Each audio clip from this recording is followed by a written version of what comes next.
he was going, what's that? He went, someone's pulled out a gun out and started shooting. I was kind of doing quite well for myself, and I bought a brand new BMW not long after that, and somebody went and burned the car out. Created a persona about me that I didn't really need at the time as a young lad playing for Liverpool. On the field I was doing really well, but everything outside the football club was just going wrong for me. The bullet came through me and took his finger off. Jumped out the car. I'm fighting with these lads now in the street. A few days later the police have come into the football club and arrested me. You know who I was playing up front with? Djokovic. World Cup winner? He's running around with his World Cup medal, yeah. But as I pushed him, he swung for me. Just grabbing the red shirt, just punching people. I'm playing in the Premier League. Now I'm in League One in the reserves. Like I'd never come across anybody so young, so talented, and so off the banner.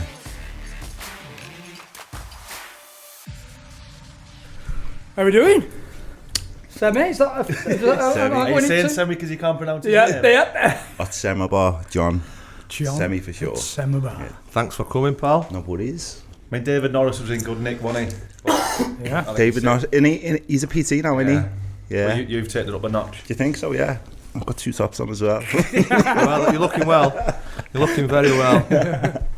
Again, we stuck some questions out, mate, and When did you stick the questions out? yesterday. Double figures. Double figures? People just saying what happened when he got shot in the arse. Official cap in the ass. You know, it was, I tell you what, it was 2000 and... I'm going to say 2002. Yeah, it was 2002. And you were at Liverpool, weren't you? Yeah, I was at Liverpool. I was 21 years of age.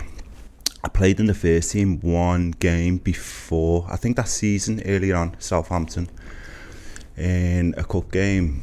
I was involved with the first team, but not...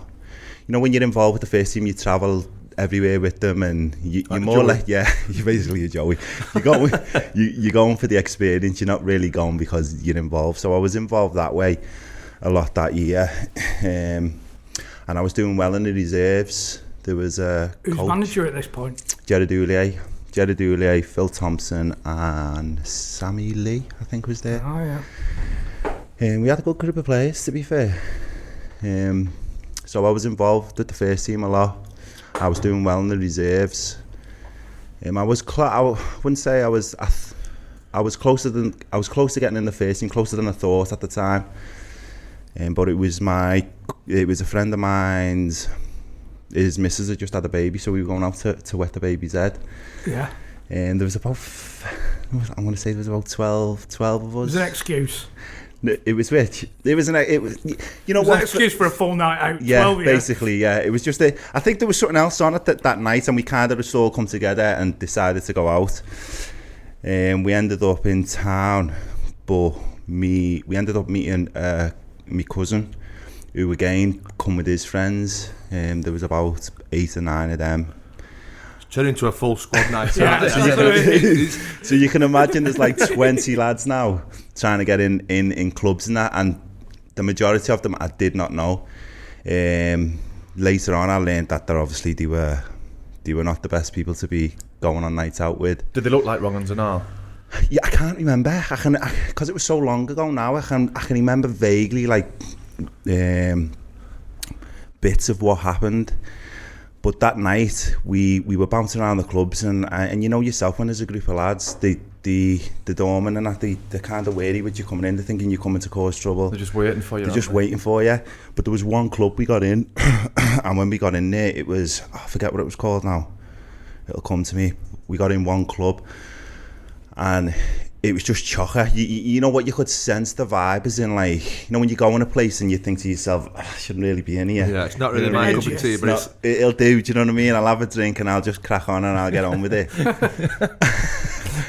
And my friend, he's passed away now, he was having trouble with another lad in there that I knew, and the lad came to me and said, listen, Sam, would you have a word with your mate? Every time I see him out, he's eyeballing me, and he's basically starting trouble for no reason. So I approached my friend now and said, listen, I know him, like, there's no need to be pulling faces at him and causing trouble. We're on a night out, whatever. And my mate at the time, he was a bit reckless. As in, like, once he's had a drink, if there was trouble, 9 times out of 10, he'd be in the middle Is of this it. the lad that's passed away? Yeah, he's passed away now. So I remember going to the toilet and coming back, and one of the girls that was with us, she's come up to me, she said, John, someone just passed Tony a gun, and Tony's my mate. So I've gone up to Tony. Someone's passed him a gun? Someone's passed him a gun. So I've gone up to my mate, and this is what I'm saying about me mate, like if there was trouble and he'd had a drink, he'd be in the middle of it. So like, I've gone up to my mate and I've said, why have you took anything off any of these lads in here? I said, you don't know them. He said, he gave me a gun and I passed him it back. I said, what did he give me a gun for? He said, the lad that I was arguing with, he doesn't like him either. I said, so what, so we give you a gun and expecting you're going to shoot somebody in the middle of a fucking club? And he went, nah. And so he's kind of come to his senses, fair play to him, and he's passed the kid the comeback. But me and Tony have got into an altercation now because I'm pissed off at him. Like, I wouldn't say he was trying to act Jack the lad, but there was just no need for for him even thinking like that. Would he listen to you? Could you calm him down? I think I could. I think he would listen to me, especially. Well, I think I know for a fact he would listen to me. So we've been arguing in the club, and I've kind of like pinned him against the wall as if to say, don't be taking nothing off none of these lads. We don't know any of them. You don't know what they're you don't know what they're up to. You don't know what they do day to day. Why have they got guns in here anyway? So the lad, it's like a film, isn't it? It's like I'm sure that bar called OK Corral. the lad that's passed Tony the gun has seen me now arguing with Tony and not knew who I was. Pulled the gun out and shot me. Yeah. What? So he's pulled the gun out and shot me. Now, I remember being in the club and I remember like it was like fireworks going off, you know, like you said that so calm, isn't it? You got the gun out and shot me. Now because I'm still standing here, do you know what I mean? So all right. So it was like fireworks going off in the club, and I remember everyone just scattering, just running, and I've ran downstairs, and I don't know how I've ended up in the basement of the club, but my mates followed me down, and he was going, what's that? He went, someone's pulled out a gun out and started shooting.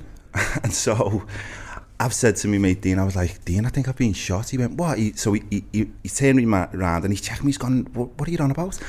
And I can't explain the feeling that he had, but it was like there was something inside of me that says, listen, something's happened to you. A bullet, probably. Yeah. Do you know what I mean? It's probably the bullet in me, yeah. There was something inside of me, a bullet. And so I remember checking myself, and I remember putting me hands down like the back of my jeans, and the best way to describe it is if you dip your hand in paint, like if you dip your hand in a tub of paint, you come out and it's like all your fingers are covered. That's what it was like, but it was blood.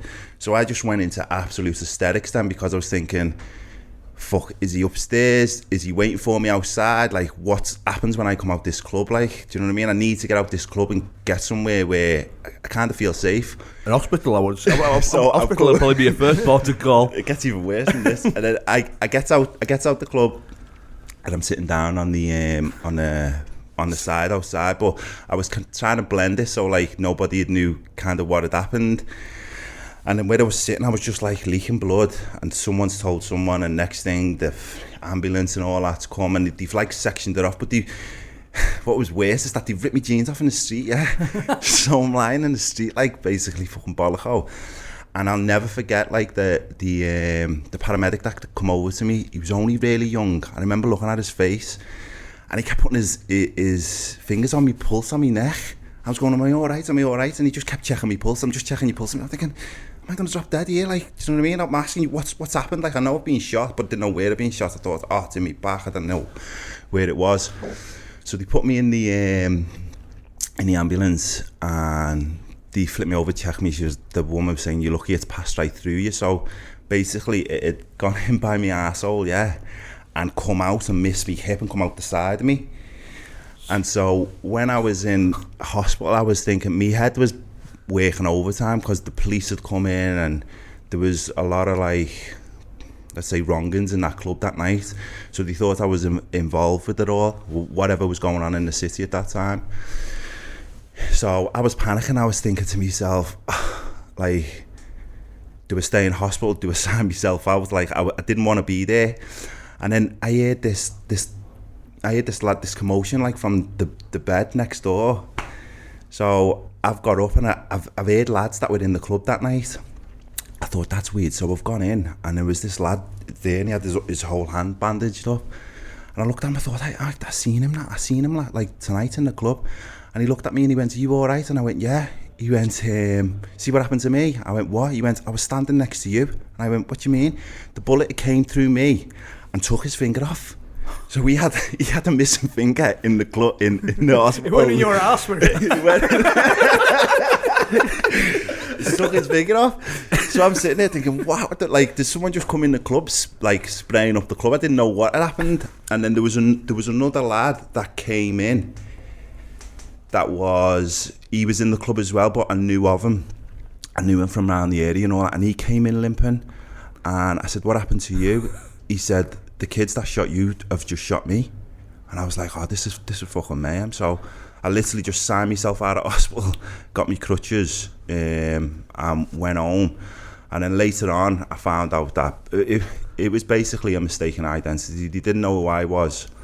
And the lad he was only a young lad at the time. I think he was around about 16, 17. He was really young.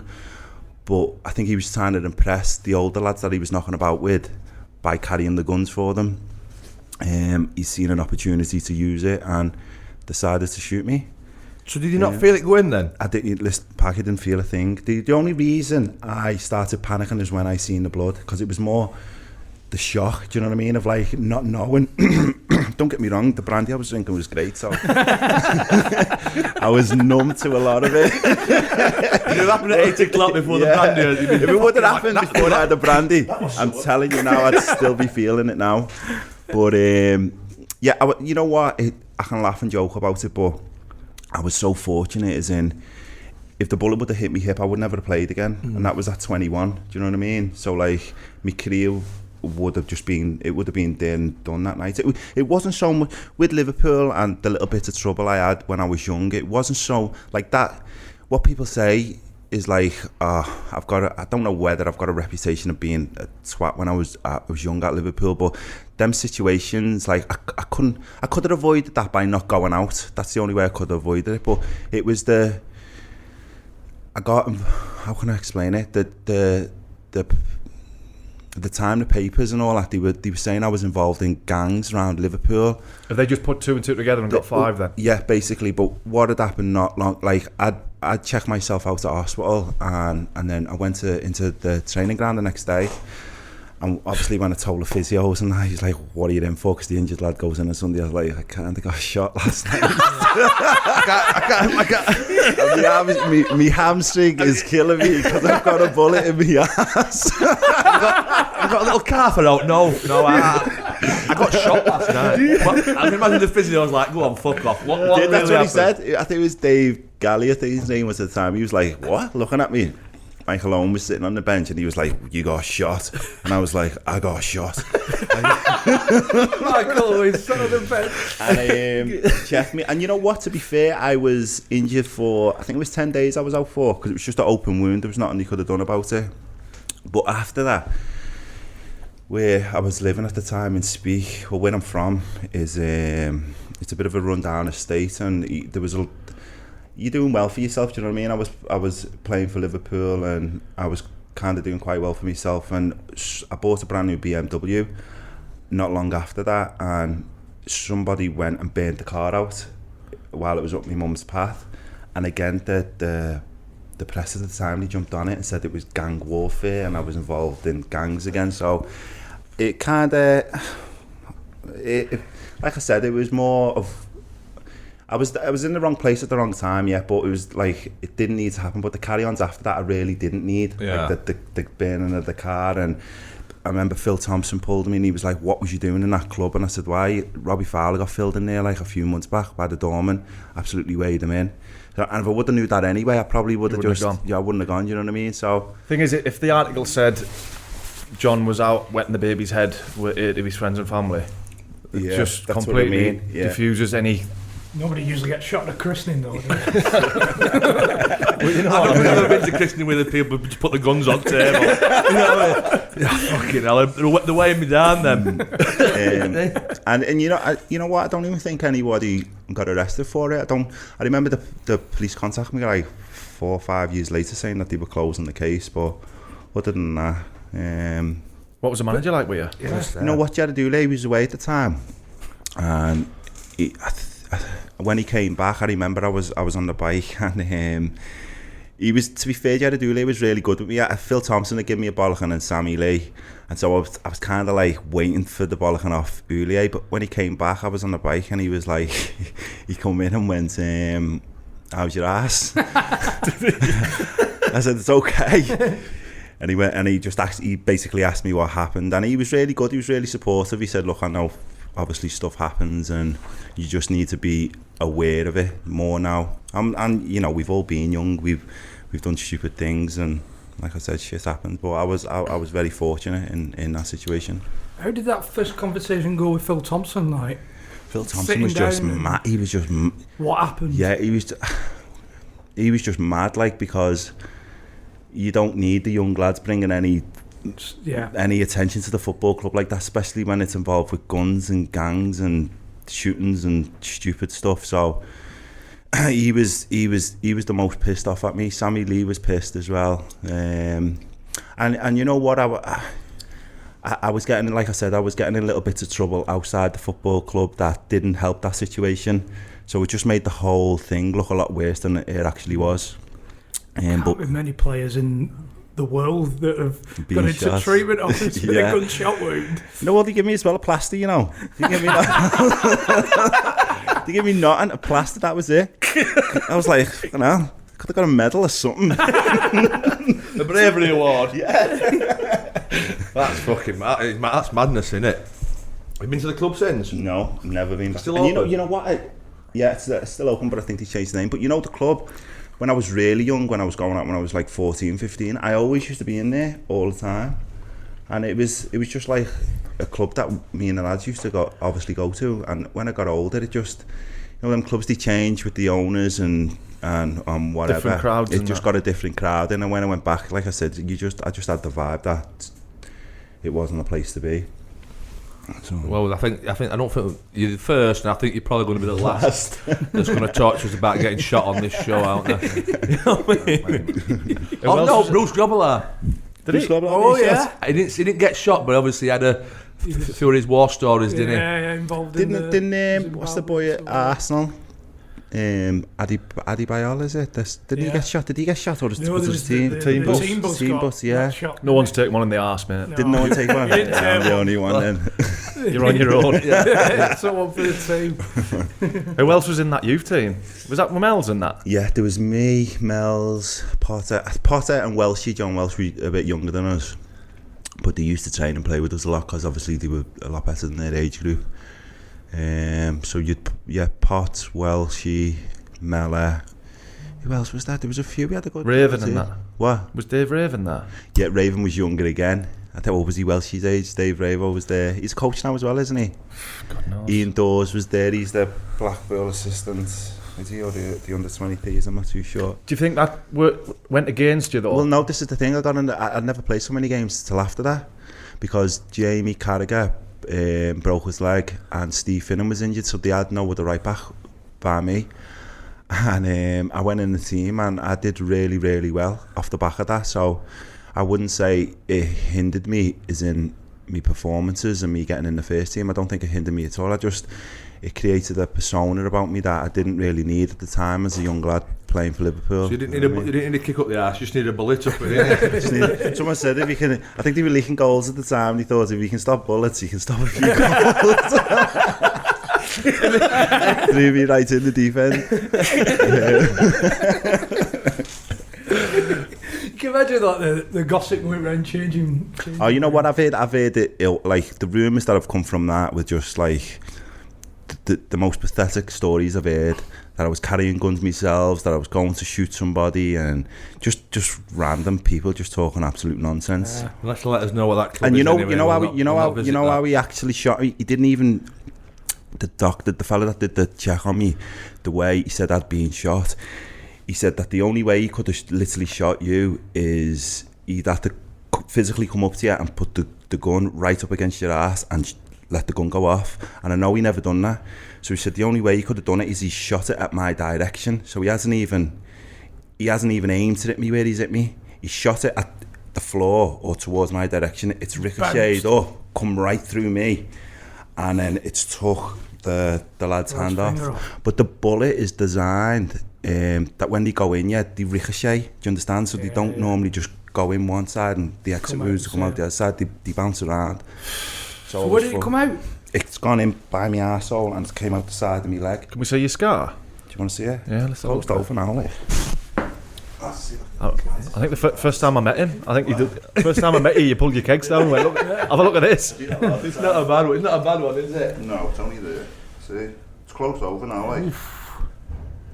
Mate, you were saying like... Went in there, like, by my arsehole and came out there. Fucking love the You're pants, looking by the at way. I like the pants. Are they right from? Never know when you take your pants off, You never know when you're going to get shot, do you? Hey, you got some nice pants on for hospital, haven't you? You were saying like your career could have been in doubt. You could have been killed. That's what I mean. You know what I mean? That's what I was saying before. When you're 20, 21 and like you can laugh and joke about it now, but going back then I was so fortunate, you know what I mean? Like I couldn't imagine if, God forbid, if I would have, something serious would have happened, but if I wouldn't have played football again, like I wouldn't be here talking to you. Like, God knows what direction my life would have went in, because it would have been taken away from me. Because once I get hit in the hip and shatter your hip, you know yourself, you're not doing much, are you? So, man. Jesus Christ. Some story to start, innit? Were the lads all over it? What happened?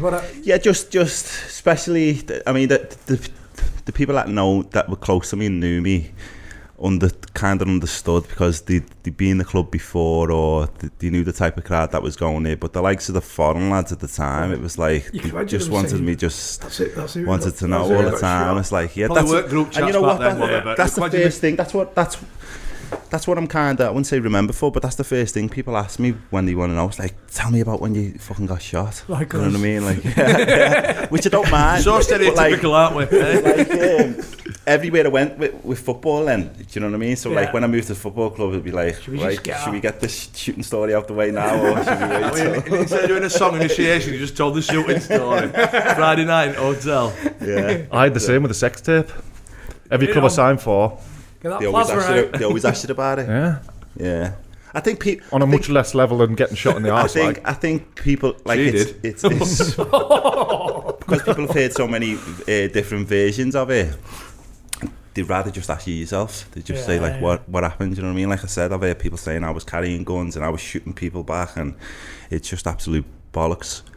Did you calm down after that? I know you say you weren't doing what. You know what? I think it was just a very, very unfortunate year for me. Like everything that was kind of going wrong for me was kind of going, not so much on the field. On the field I was doing really well, but everything outside the football club was just going wrong for me. Yeah. It's mad, innit? Because you'll have had your mates from school and that, and you'll have had your mates from school. That's the thing. They might get caught up in a bit of trouble or whatever, and you just get. That's what I mean. And I grew up with like my friend.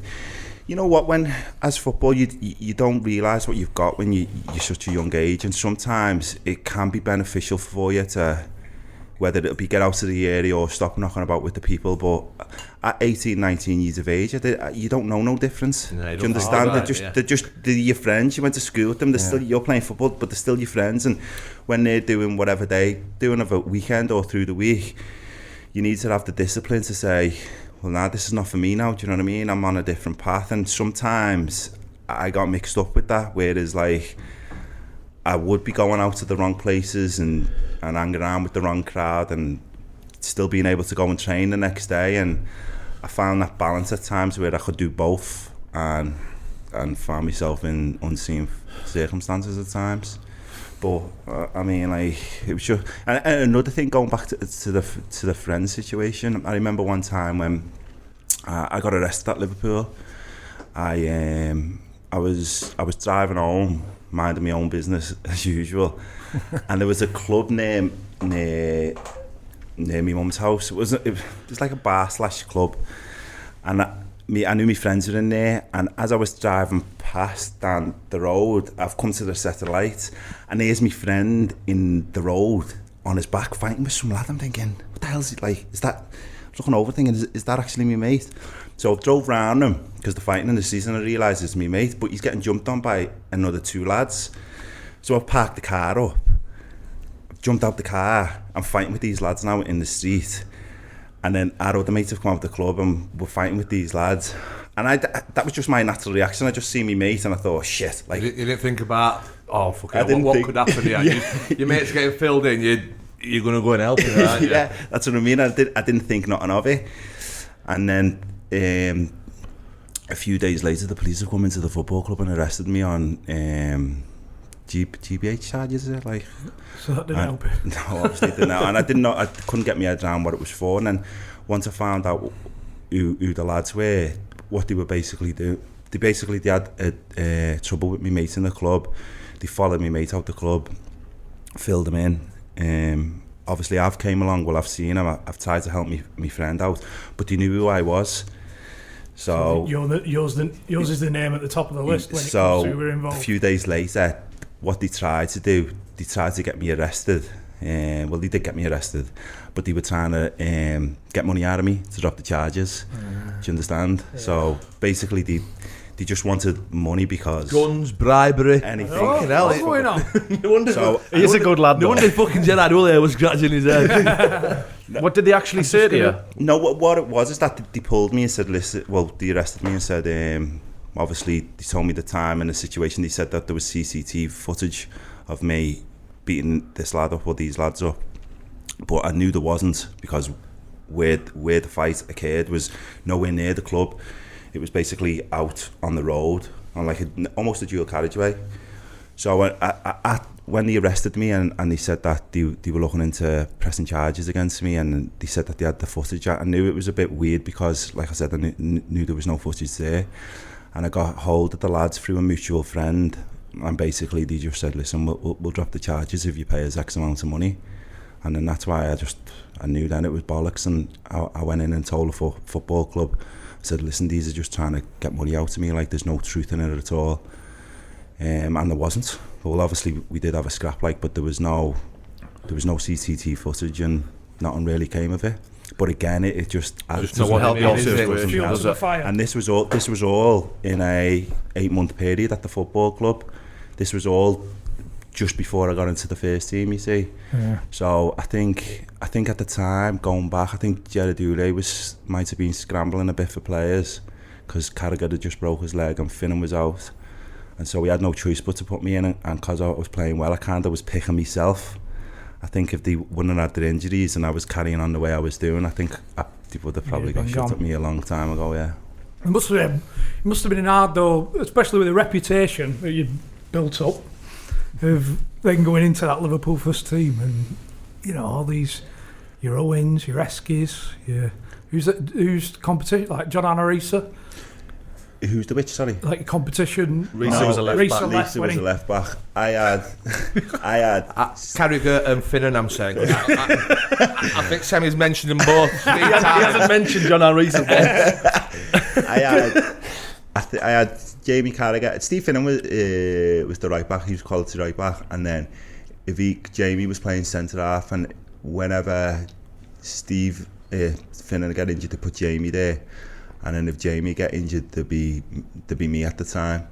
But it was very rarely that them two were both out at the same time, you know what I mean? So me chances of coming into the team were very few. Were you apprehensive or... Sorry? Were you apprehensive or just strutted, no problem? No, I think... It's been shot, man. What's playing in front of fucking 60,000 when you've been shot? I was very confident when I was young at Liverpool. Confidence and respect that I thought if I could get in the team, I'll do well. You know what I mean? I wouldn't say it was arrogance. I say I was confident. I didn't play that many times. I was involved a lot, but I didn't play that many times. I was hoping to stay under Gerard. I think I would have stayed if Gerard Huller would have stayed at the club. It's good that he stuck with you, though, isn't it? Really, you could have easily fucked him off. You know what? You get your fine managers like you probably do yourself, and they take to some players. Do you know what I mean? There's not really some players can do bad in some managers' eyes, and I think Julia he took to me. You know what I mean? He liked me, and he seen how I improved, and I think my off-field altercations, he didn't. You know, it was more of a slap on the wrist from him than. They just put him down to being you being young and I do learning. personally, yeah. I mean, we've all done things going back and thinking back to think, well, would I have done? I wouldn't do that now. Do you know what I mean? When it's 24, 25, you wouldn't catch me in a nightclub there, or if I know there was going out and there was like 10, 12 lads from the city as well that I didn't really know. I would have given it a wide berth. Yeah. Who did you get on with in that squad? Your mates? It was mainly the younger lads. Yeah, when you come from the academy, the academy lads then tend to stick together. So I still had the likes of Mellor and Welshie and Potter and all the lads that were around. That was our like little clique. We used to call ourselves the bomb. What did we used to call it? The bomb squad, because we'd always get fucked off during games. And Steve Warnock as well. We had a good little clique. I still speak to them all now today, over Instagram and that, like. But I still speak to them all, so we're still matey. To be fair. Was there anybody who you didn't like? Sorry? Was there anybody who you didn't like? And the first thing you just thought, what is a dick? You know what? There were the French lads. Like, I remember Anthony Latalik. I think it was because the likes of me, Mellon and all that, we grafted our balls off to get to the first team, and back then the emphasis was on the young foreign players. Do you know what I mean? It was like they were showing up everywhere, especially the French. There was Pongol as well. There was loads of them that came during the time I was there, and they wasn't necessarily better than us, but they definitely got treated better than us. Yeah. They got better contracts, they got looked after more, they had more opportunities in the first team, and that it didn't bother me at time, because I just thought, like, you just get your head down and you work on yourself. But when a lot of the French players came in, especially the Talik, and they were walking around the dressing room but so arrogant and cocky, it rubbed me up the wrong way. I wouldn't engage with them, so I wouldn't even engage in a conversation with them, because I just don't like you. Yeah. He came to Sunderland in Latala. Did he? Yeah. Mick McCarthy signed him. It's got to be one of his worst. I just wouldn't never have said Mick McCarthy would sign Latala. Like you say about he was kind of like a striker / number 10, wasn't he? Yeah. But he just wasn't suited to. We were like bottom of the league, shite, and he just came and just strolled about. Yeah. Mick tried to get hold of him in that, but he just was embarrassing. Yeah. Just didn't bother his ass. He was just on his holidays. Yeah, it was weird. What, in Sunderland? Yeah. No, he'd have been in the Quayside in Newcastle. You can think of better destinations than Sunderland for your holidays, guy. I just can't. I'm surprised he signed him, man. You get with Juve? He's propped up a few times. I tell you, Juve, the first time he landed at Liverpool, I don't know why he decided that I would be his driver. I was a young lad. I was basically looking right dressing room. I'll have you. You can imagine. I can take a bullet. Driver. And I was a kid. You need a driver who can take a bullet, please, don't you? Bulletproof Jeep. You're going to get a job over in Canada with Meghan Markle and William as personal security. Yeah, so you can't. He asked me to take him to. There was a shop in Liverpool. He asked me to take him to a clothes shop. It was called Wade Smith at the time. I couldn't speak a word of English. I couldn't speak. He was explaining to me, and I said, "You know what? I'll just take you." So in the end, he obviously must have thought I was his personal fucking driver. So anytime he wanted to go somewhere, and he'd be thinking, he goes, Sam, you coming to get me for training? I'm like, no. You live the other side of the city. He just decided I were his driver. And so I didn't mind. Once he started speaking English, we actually clicked, and we kind of got on. But there was this one occasion, I had a flat in town in the Albert Dock. And we had training the next day, and Juffy had been to me flat before, never stayed. He'd like been, and we in and out the flat or whatever. And it was about 2:00 in the morning, and I heard my buzzer going, thinking, who the fuck is this waking me up at 2 o'clock in the morning? So I had like an intercom thing, and I've clicked it, and I've seen Juffy's big daft head on the thing. Daft head? That's not the end you want to be seeing at 2 in the morning. And I was like, what do you want? He's going, Semi, open the door, open the door. And so I thought, fuck. So I've opened the door, and then I've heard him coming up in the lift. And the lift opened, and I'm being funny, there must have been about 10 people with him. Yeah? This is 2 o'clock in the morning. So I've opened the door, he's come in, there's like 4 different girls, 2 of his mates, then another 2 scraggling girls come up. And I'm just looking at him like that, I'm standing there in my fucking shorts thinking, what the fuck is going on? I said, what are you doing? He was going, we party. I was going, we're partying. It's fucking 3 o'clock of a Wednesday fucking morning. I said, what are we partying for? I was going, we've got training in the morning. He's going, no, it's fine. Starts cracking up on bottles of booze and all that, giving them to all the girls. And I'm just sitting there thinking, how have I managed to become his driver? And now he's using me. I'm hosting his parties. He's using me flat as a shag pad. You know what I mean? It's just got. So I said to Juve, listen, you do whatever you're doing, yeah. I'm going to bed because we've got training in the morning. So I've shut my door. I've put like my table and that up against my door. I thought, can't be asked anybody coming in this room. And I ended up nodding off. I woke up at like 8 o'clock in the morning. We had training at 10, and there was like, after people had left, there was like a girl sleeping on my sofa. There was another 2 girls in the bed. There was another lad on the sofa, and they were all French. So like, I'm trying to wake them up. They couldn't speak. They didn't just looking at me as if to say, who the fuck are you? You know what I mean? I'm like, you'd have to go. I'm going to training. Come on now, you've had your fun. Clear off, lads. You've had your fun. Juffy had gone. Don't know what time he'd gone. And so in the end, they couldn't even understand me. I've had to leave them in my flat and go training. So I've got strange foreigners in my flat while I'm training. I was fuming. I was thinking, Juffy, like, you don't do that. You know what I mean? That's taking the piss a little bit, innit? So they come in. So I come into training, and I'm like, what the fuck are you leaving them birds in my flat for? Do you know what I mean? Who are they? He's going, no, Sam, we'll go back after training. I'm going, no, we won't go back after training. You know what I mean? No, get them out my flat. And then when I went back, funny enough, they'd left at the time. But me and Juffy became kind of, I know a lot of people don't like him. I know people at the football club didn't like him because he did, again, he came across arrogant at times. But my experience with him, like, we had a laugh. Do you know when you're trying to get rid of a reputation as a bad boy? Yeah. And then you befriend El Hajj. No, again, I was young, and you know what I mean? It's like scooting round in his gold Hummer. When you're at a football club, if a senior player asks you to do something, kind of out of respect, you do it, don't you? You don't you don't just say, nah, I'm not one of them. Like, you kind of feel obliged to do it. So because he was a new player and he couldn't speak English, and I thought, you know what, he could have asked anyone. He could have asked the French lads. He could have asked, to take him around the city and that. So I was kind of like, I was all right with it. But the time he was there, he did have a bad, especially with a lot of the fans. He didn't get on with Carragher, did he? No, he didn't get on with Gerrard. He didn't get on with Gerrard. I think even at the time, I know they fell out now. You know what? Going back, I don't ever recall any training ground bust-ups with Juve or any of the players. I think that the situation started with, I think Juve gave an interview, basically slating Stevie or something, saying something that he was Mr. Senegal and Stephen had done nothing for his country or something, and I think that's where it started, and he went back and forth. But you get it whatever you do, don't you? There's, you're around 20 lads in the dressing room, you're not going to like everybody, you know what I mean? Everywhere I've been, there's always been someone where I've given wide berth to, not necessarily because I didn't like them, just because you know whether you're getting along with people or not. That was me at Norwich, wasn't it? You at Norwich. You know what, there was the likes of probably yourself. Who else was I close to at Norwich? Kyoto, Doc.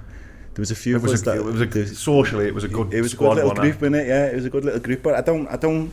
At Norwich, I didn't have anybody. Besides the manager, I didn't really have anybody that I disliked. You know what I mean? Even the young players like Spillane and Corey and all that, they were all sound, weren't they? So we'll come back to Norwich, yeah. You read on Sorry, was that what was the rambling on about there? I was just chatting pure shit. Did you ask me about Norwich then? Is that what we were on about? Nah, I just said you give me a wide berth at Norwich. You went on a few loan spells. You did all right, all. At Hull, yeah, I scored 3 goals in my first 3 games. They built a statue of me, didn't they? We played right back. What? Were you right back? Yeah, I went there on loan. Peter Taylor was the manager. And it was great because I only had to train of a Wednesday, Thursday, Friday, and then I play of a Saturday. Because I was staying up there at the time, and it was the first time, I was only 17, it was the first time I'd stayed away from home. And it was just all new to me. So Peter Taylor at the time, he said, you play for the weekend, and if we're not in of a Sunday, just come back up on the Tuesday night and train the Wednesdays. So it was good, I really enjoyed it. They just built the stadium at the time. What's it called, the KC. KC Stadium. I think it's something different now, but... Was he still under 21s manager when you went? Who? Taylor. No, he was the main manager, yeah. When I went to Hull on loan, he was obviously full-time manager at Hull, but also doing the England 21s. Oh, he might have been then, I'm not too sure. And he said, come and sign for me and I'll put you in the 21s. 21s, yeah. Did he? Still waiting. That shit might have sailed now. He might just be out of the age range now. Did you go to Hull, did you, yeah? Did you, yeah? Only for a month. I was there for 3 months, and I scored in me I think it was me debut. And then I scored, I don't know why I'm thinking it's Swansea away. And then So Houllier still manager at Liverpool when you were at Hull? Yeah, Houllier was the man. I went to Hull before I got in the first team, so I was still at the academy. And Sammy Lee was good mates with Peter Taylor. And so Sammy pulled me and said, listen, do you want to go up to Hull for a couple of months? What league will Hull have been in then? You know what? It wasn't League 2 or League 1? No, it was. What was it back in the day when it was? You had the. What was it? The championship used to be called? Division. Was it called Division 1? 2? Division 2. I was in Division 3. It was 1, 2 and 3, wasn't it? Yeah. Yeah, so Division 3, which is, what would that be now? League 2, is it? Would it be League 2 now? Yeah. But I was there, but yeah, I really enjoyed my time there. Young young to be going out on loan at 17. Yeah. No, to be fair, yeah, I was 17. I just turned pro, and like I said, I was doing well in the academy. And my mate at the time, Carl Regan, he was the right back. He was at Everton. I played Riggs at Barnsley. Did you? Yeah, Riggs. Oh mate, he messaged me the other day. He's got a stutter, hasn't he, Riggs? Riggs, has he? Yeah. I don't know. He's got a bit of a stutter, and he was once having the manager were having a go at him, and he were having a pop back. And it was one of them where like he trying to get his words out right, but he's stuttering as he's doing it, like everyone's trying not to laugh, but he'd obviously Scouse accent and all in it, and he's trying to shout and and he just could not get his words out. It was just like a big noise, and we're like, look, Riggs, just fucking wind it in there. All his hands, no bother. Yeah, I spoke to him the other day on Instagram briefly. I'm not too sure what he's up to now, like Riggs. Did you go to Bolton and all? Yeah, I went to Bolton. When they were in the Prem? Yeah. I played against Bolton. I think we played them in the Premier League. And then we had another Premier League game, and then they came round like the following week again in the Cup. And I played really well in both games against them. And then it was the December. It was the January transfer window. And my agent rang me and said, listen, Bolton want you to go there. I'm laughing because... and I didn't want to go because... Was it Big Sam? Yeah, I didn't want to go because I was doing well at Liverpool and I was really feeling at home. Whether I was playing or not, I just felt really comfortable. Like I was progressing really well. I didn't want to leave. And then... I was advised that if I was to go there that season, I'd get a lot more Premier League games under my belt. So Bolton's half an hour down the road from me. I thought, at least I haven't got to move, and they're in the Premier League. I'm going to play a lot more games. So I signed for them, and the following game they were playing Liverpool at the Reebok Stadium. So Sam signed me, said, listen, I'm going to sign you, but you're not playing this weekend. I'll put you on the bench. You won't come on. As a kind of mutual respect that they're letting you come here. And then we had a reserve game on the Tuesday or the Wednesday, and he's pulled me on the Monday and said, listen, I want you to play in this game. You haven't played for a few weeks, this, that and the other. And if you remember, Sam used to play like a 4-3-3, and he only played me up front on the right. I was like, Brownie, I swear, I was scratching my head. I was thinking, up front on the right. He was like, yes, I need you to play here. You know who I was playing up front with? Djokovic. World Cup winner. He's running around with his World Cup medal, yeah. And I'm running round on the right, like, I swear down, it's like I never kicked the ball. You know yourself, you know when you're playing different positions and like playing right back or playing centre back, every time I receive the ball, everything's in front of me. So I was receiving the ball and the manager's telling me to get me fucking feet on the touchline and all that. I'm thinking, what are you talking about? Sam, know what you think up there, innit? It wasn't Sam, though. The reserve manager at the time was the Al Hull Brown, what's his name? Phil Brown. Phil Brown. So he's intense anyway, do you know what I mean? So I remember him screaming at me, and then he tagged me off after like 50 minutes. And I was like, just scratching my head. I was thinking, so I was seeing the gaffer the next day, I was like, look, I don't know if you know, I've never played right wing in my life. I can't play right back. And he's like, I know, Sam. He said, I just want to play there. I want to see if I can play there because of your pace. And I was thinking, because of my pace. So I thought, well, at least he knows now he's not going to play me right wing again. So we were playing Leicester on the weekend, and he's pulled me, and I think it was Trevor St. Clair was playing left wing. So I was sitting in there with Sam Allardyce, you know, going through all like Trevor St. Clair's his weaknesses and his strengths and weaknesses. And it was an important game for us. So we get down he's gone through all that. We dives down the stadium, gets down the stadium, puts the team up, I'm back on the bench.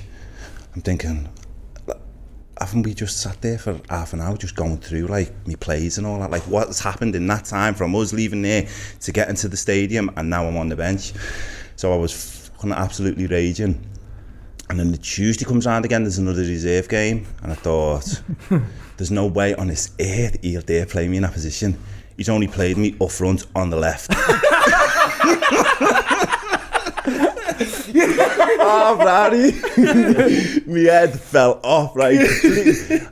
My head fell off completely, so much, right? As in, like, I thought, nah, I'm not even, like, I'm just making a tit of myself now because, like, I'm playing, but everybody knows. You know yourself, you know it when you see a player playing out of position, like you play centre half. It's like a fish out of water, you don't know what to do him. I got dragged off again. And then I went to see him on a Monday and I said, look, I came here because I thought I'd get more experience playing in the Premier League. I said, I'm gaining nothing from playing left and right wing on a Tuesday night in the reserves. I said, so I'd prefer to go back to Liverpool. And it was Phil Brown at the time, and Sam Allardyce, he was never at the training ground, so I'd never approach him, do you know what I mean? I'd always have to speak to Phil and it'd go through. And Kevin Nolan was good with me. I used to drive up the motorway with him, and he loved Kevin, like he was really good to Kevin. But then after that, I just said, at the time, I said, listen, I'm going to go back to Liverpool. So I was meant to go back to Bolton, but I just showed up back at the training ground. And what helped me is Mella did the exact same thing. So Mella was at West Ham and he wasn't getting played, so we just never went back and showed up at the training ground. So we got bollocked, we absolutely got bollocked because we were signed to other clubs. So therefore we couldn't play for Liverpool. We couldn't even play in the reserves. We just had to train there. And they were like, are you sure you don't want to go back? And we were like, well, nah, we'd rather stay here and train, even though we can't play games then. And when I explained my situation to Phil Thompson and Sammy Lee at the time, I said, look, I was playing like out of position.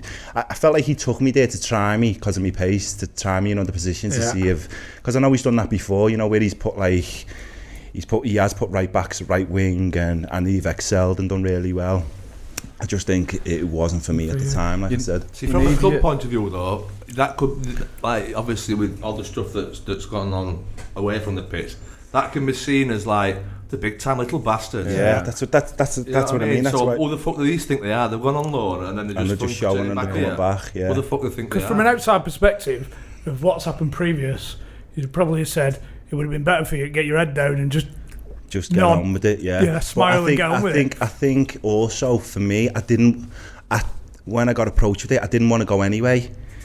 So like I didn't really want to be there, and I went there on the back end of, you're going to play more Premier League games, and I thought, well, even if I play 3-4 more, it's better experience for me, and then I can come back to Liverpool, whatever it is. I haven't played a handful more Premier League games in the Premier League. Yeah, I think Liverpool are doing well for you because they know you've got the Bolton as a right back, and they're playing you in a thingy position. You're not involved, so they should have called you back. I remember going back to Hull. There was one game I wasn't even in the squad. We played at Reading somewhere, and I wasn't even. Yeah, not Reading somewhere. You played at Reading somewhere down south, and it was about 2:10 when Mick McCarthy's rang us. They had a game in the Premier League that day, 3:00, and he's rang us and went, "I've heard you're not on the bench." I was like, "I know." I said he spoke to us before and said he's leaving us out. He says, "Right, I'm calling you back." He says, "Just come back Monday morning." So I'm not having it.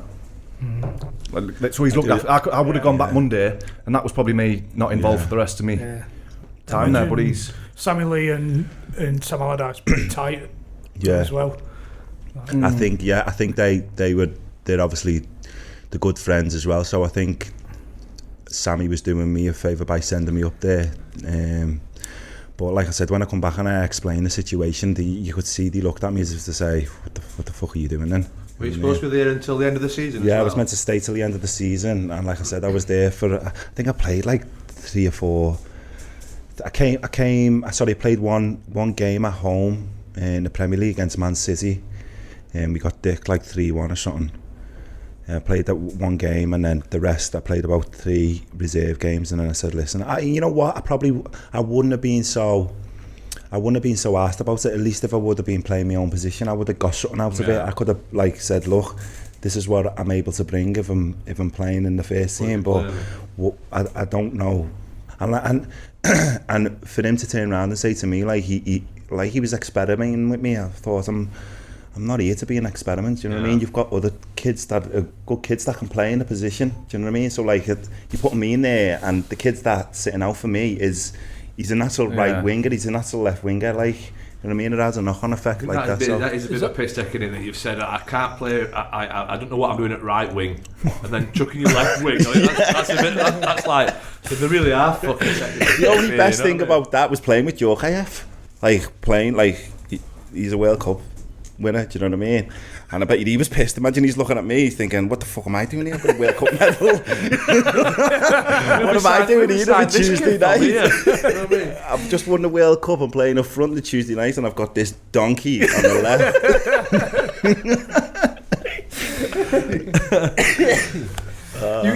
Did you go to Crewe after that then? I went to Crewe on loan.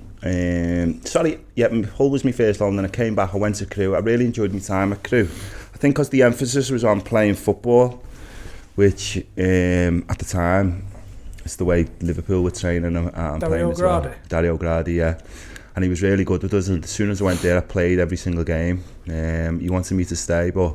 Will they be in Championship? Yeah, they were in the Championship. Yeah. We were like... Gary Roberts? Yeah, Gary Roberts. He's a loon ball in, by the way. we know. Oh, he was... like, when I seen Gary Roberts, I just... Like, I'd never come across anybody so young, so talented, and so off the banner. Like, literally... hiding from drug testers, not showing up for training, coming in pissed. And it was such a shame because he was so talented.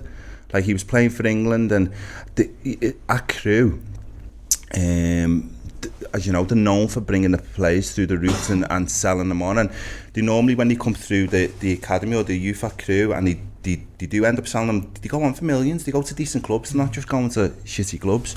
And he was in the England setup. He was playing against the likes of Fabregas, and he's just where he's from in Chester, I think. And again, his circle of friends at the time, I think he just didn't realise, and I think he ran out of chances in the end, especially at Crewe.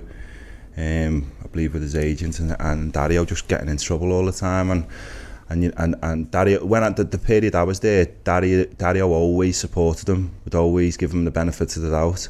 But I don't think that was for the right reasons, though. Sorry? I don't think it was for the right reasons. I don't think it was for his benefit. I think they were just trying to get him back on the pitch so they could make money on him. They didn't try and help him. No, that's what I mean. They just wanted.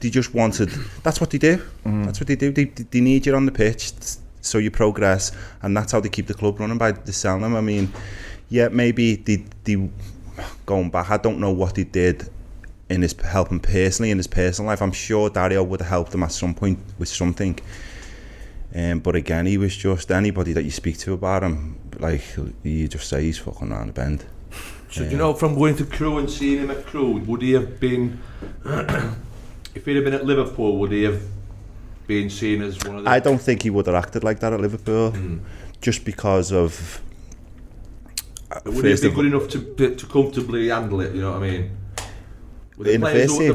You mean in terms of talent? In terms of talent, oh yeah, so in terms of talent, yeah, 100%. Gary, if he would have been at Liverpool, I wouldn't have batted an eyelid at him. Like, he's probably, at the time for his age, he's probably better than a few of the lads at Liverpool.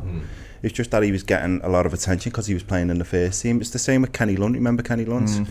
The same scenario when he was coming through. When I went to Crewe, Kenny was around 250 games already at Crewe. Kenny had a few chances to move on, I think, and decided he wanted to stay. But I think Gary had something about him, you know what I mean? He could shoot, he could tackle, he could get up and down the pitch, he'd never get tired. But it was literally just his off-field actions that have... Did you ever go down Wetherspoons with him? He never got shot though, did he? No, he never got shot. So Benitez come in that time that you... Benitez came... Crewe.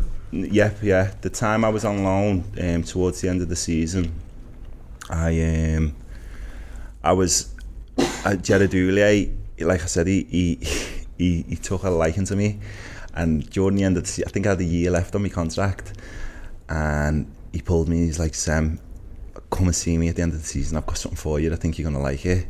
So my fucking dick was solid. I was thinking, I'm getting a new contract here. Like, I've got, what else could you pull me for? Do you know what I mean? Like, I've done well in the first team and I've only got a year left on my contract. And also Mellor at the time. Mellor was negotiating a new contract. So I was buzzing. And you know, when you want it, like, if someone says that to you and like a few days go by or a week goes by, you're itching, aren't you? You're like, what have you got for me? What have you got for me? So I remember asking, was like, Gaffer, can I have a word with you? He's like, yeah, tomorrow, Sam. And I thought, so this went on for about a week. And then I remember I was walking out the canteen, he's gone, Sam, come on, like that, come to my office. So like, I'm like that, running the office thinking, buzzing. And he went, you've done well for me this season. Yeah, and he's put a thing on the table, like a little box. I thought, it's a fucking bit small for a contract. And I've opened it, and it was a Carling Cup medal from 2001. And I thought, I was thinking, I was like, is that for me? He went, yeah, you've done really well. I thought you could have that. You know what? It wasn't, was it 2000? I can't remember. They won the Carling Cup and we was involved in the squad that time. And so he's giving me the medal and I'm standing there with the medal and as if to say, is that it? Like, what else is coming? And he's just looking at me with his eyes as if to say, you can leave now. What else have you got, Jared? I was thinking, nah. I was like, you sure? I said, this is what you wanted to give me? He was like, yeah, you've done well. I was walking out and I had to swear down and looked at it. I wanted to throw it down the fucking hall. I was fuming. I've still got the medal now, like, looking back. You know, it was nice of him to give me it, but I was thinking differently then. I was desperate to stay at Liverpool. You're thinking he's opening his drawer and putting a shit and then contract Mellor went and signed a new contract and I was fucking fuming. I wanted to slap him. I was pissed. You should have took him to that nightclub. Took Mel to that nightclub. Yeah, I'll have that contract. Flashed him in the nightclub. But yeah, and then at the end of that season, he ended up getting sacked. And I had a year left on my contract, and then I went into. I was desperate to impress the new manager. You know, when a new gaffer comes in.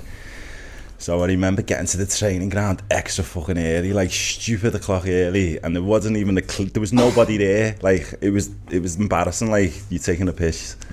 So I got in. I remember warming up and doing my stretches and all that. And then the manager came in and he met us all. And then 2 days later, he brought another fullback in. And he had me initials and me nickname in his whole name. Yosemite's name was. So it was Josemi. I fucking hated him. I just hated his face. I said, of all fucking people, like, he come in, like, and I knew straight away he'd come in and he was going to be the third choice right back at the time, because obviously he still had Steve, Jamie, and then it would have been him. So I knew from like 2 days in, I thought, this is the end of me now. And then I went back on loan, I think. I went back on loan to Crewe. And then I came back and Benitez said, listen, if you can get a new club in the summer, you can move on. I think I had a year option as well, but they didn't take it up on me. And going back, that was the year he won the Champions League, you know, when they were 3-0 down at half time. And the whole squad was meant to be going to the Champions League final. And I got told like 2 weeks before that the manager didn't want to keep me. So I was distraught, obviously, but also it was like there was a bitterness to it, because like I thought, I've fucking been here for years, you know what I mean? I've grafted to get where I've got now. I've watched players come in that necessarily aren't as good as me or me other mates and get better contracts than us and take our positions. And now you've been here, like, I know the manager's got the right that when they come in, they want to do their own things, but it is always the young players that first get the chop. Like, when they want to save money, they always look at the young players first. Were he Spanish? Yeah, he was Spanish. So I decided not to show up for the playing for the Champions League. For the Champions League semi. I know. That is good, you know, I've just spat your face. No, I spat me dummy out that much because I was leaving the club. I thought, fuck, I'm not going to go to this Champions League final. Only because it was like, I wasn't, all the rest of the players that were there were going to be there next year. Do you know what I mean? And it felt like a spare part. And yeah, I felt like, you know, like, you just don't want me here. Why am I going back now because of the way that the final and everything played out? Miss a decent game, do you know what I mean? It was like, I look back and now it's my biggest regret, but if they would have got stuff, we probably wouldn't even be talking about it. But I remember being in Yates's with me. You could have been in Istanbul and you went to Yates. Exactly. Remember being in Yates's on the brandy again. And I remember sitting there with me. Mates. And these lads, these Liverpool fans, I remember them looking at me I'll never forget it, like they looked at me and like just shook their heads as if say, what the fuck are you doing here? And I was just sitting there thinking, it was like 3-2 and then it went 3-0, and then when he won, I've never felt like, I can't explain the feeling of missing out on something. And you know, seeing all the lads on the pitch, like the likes of Zach, Mellor and all that, holding the trophy, they've all got the pictures now, and it's like, that's something I could never ever get back, do you know what I mean? And that again, I think it was, I hope it was 2 for 1 Wednesday in years. Every class. It was a double for an extra 50 like pence. I said, I think it was a lot to do with me ego and being bitter, do you know what I mean? Like thinking, Liverpool fan? Yeah, Liverpool. So yeah. did you celebrate when they won it? Did you feel deflated? You know what? I've never been at a football club where, whether I'm not playing or I've fell out with managers or not, or what, where I've not wanted them to do well, because they're still my teammates, you know what I mean? I still want them to do well. So, and being a Liverpool fan, I wanted them obviously to win. Just the reflection of not being there. Just the reflection of not being there afterwards is like a thorn in my side, knowing that it was just basically because I was bitter over the fact that I wasn't getting a new contract, that I didn't go out there. I do get why you felt like that though. No, it's weird. It's like, is this the season's Champions League finals after the season finished? After the season. So I wasn't coming back the following season, you see. So it was like, do I really want to go and be a part of this? And again, looking back, I was young, do you know what I mean? I was inexperienced and thinking, I've still got my old career ahead of me, and you know, I'll go on to do different things. And you're not thinking that at the time, I didn't even think Liverpool were going to win the Champions League, because AC Milan were playing so well, and the players they had at the time. And looking back at the game, it was such an unusual game. You know what I mean? After there was people, yeah. I was like, that was fuck off, buzzing. I don't think there's anything worse than being in Turkey at half time. And then texting Mel, I bet it's fucking shit in it. And then when full time come, I was on suicide watch, mate. I was struggling. I was thinking, oh, fuck's sake, I should have went out there. But that was, like I said, it was down to just being a bit bitter and angry at the situation that I wasn't going to be there next year. Somebody said something about 2006 pre-season at Crewe. You didn't turn up. Oh. Let me remember that so I can say it correctly. I didn't turn up. It wasn't I didn't turn up. What had happened at Crewe, and what they used to do during pre-season. Has you signed permanent at Crewe? Yeah, it's signed permanent now. Dario, you'd have so many weeks off. This was my first pre-season at Crewe. So whenever I'd been here on loan, obviously I'd done my pre-season at Liverpool and obviously just gone there to do the training and play the games. And so it was my first pre-season there, and what I didn't know is that after so many weeks at Crewe, you had to come in like 3 times a week, regardless of how many weeks I think we went back like the end of June or something, roughly around the time. So you had so many weeks off, and then you had to go in like a Monday, Wednesday, Friday for like conditioning.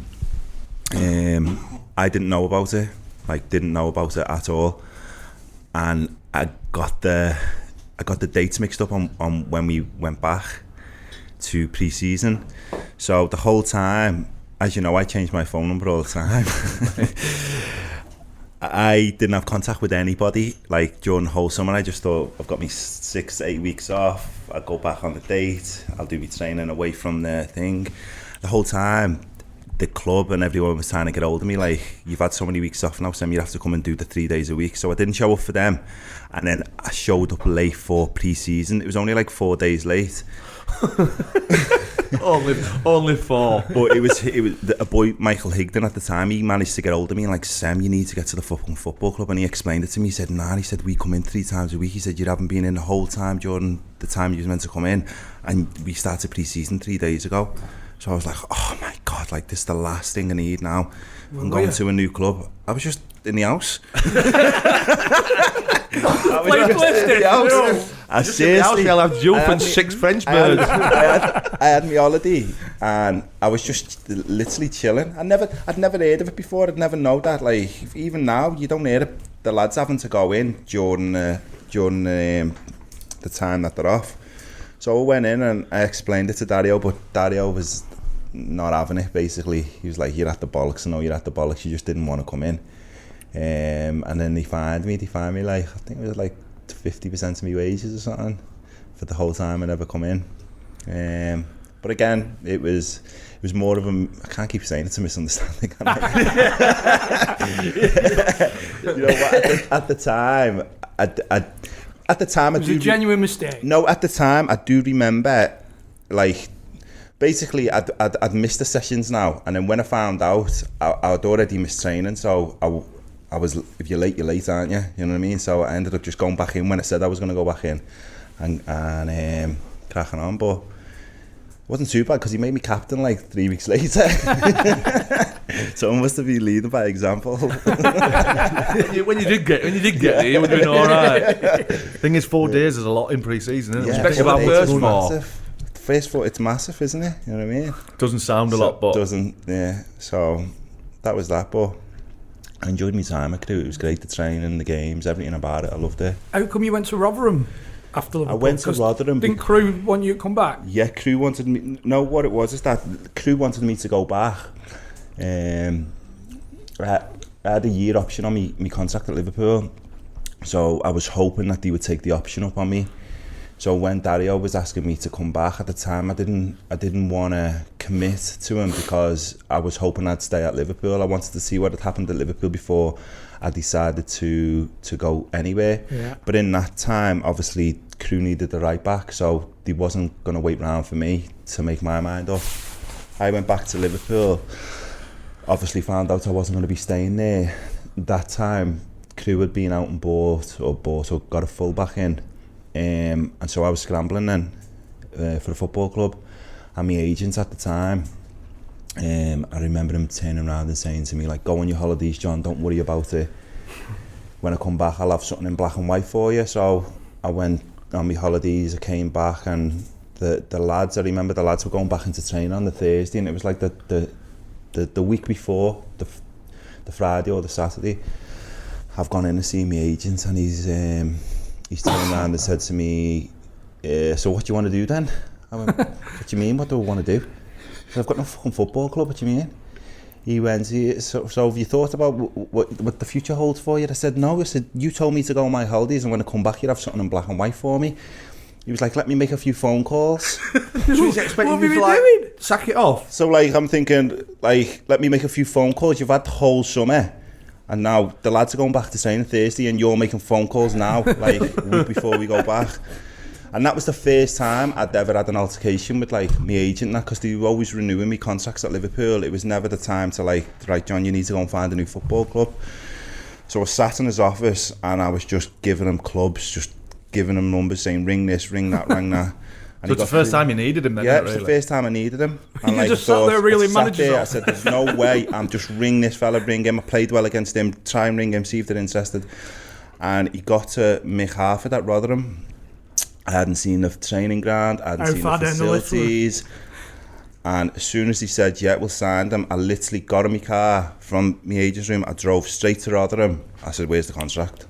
Signed the contract. I came back home, and then I went back for pre-season, and then I was thinking, what the fuck have I done here? Like, what have I done here? A panic sign. I panicked because I'd never been in a situation before, but it wasn't until I lost my best friend around the time then, so I'd moved away. I was going through a bit personally. I was living on my own again, and then I was going to training, and I wasn't enthusiastic about it at all. I think because I've came from like Melwood, and then next thing I'm training on a public park, and there's kids flying past us on motorbikes and dogs shitting on the pitch and that. And I know it sounds a bit like, but I've came from one reality to another in such a short space of time. I couldn't process it. Yeah. Especially I had like, I lost my best friend, so I was going through a lot. You just wanted the comfort of having a job. Yeah, that's what I did. But then when I got there and I realised, and I went to the stadium, and I just, you know, when you realise this wasn't for me, like if I would have thought it out and I would have come down to Rotherham and seen the training facilities, I would have maybe took my time on. I would have seen what the options were, because you know, this day and age, you haven't got to sign for somebody, right? It helps. But there's players that can go past pre-season and go to during the season and still not have a football club. They'll wait for the right club for them. And Mick Harford was the manager. He was very intense. They had another right back at the time, and during the season he didn't play me much. My attitude changed then, in respect as it was probably the first time I didn't want to play football. Like I remember ringing my mum and just saying, listen, I'm going to spew this. And like I was only 22, almost 23. And Mick Harford, he was playing me in the reserves. So like I've gone from... What, right back or left wing? Or right, centre back actually. He was playing me centre back.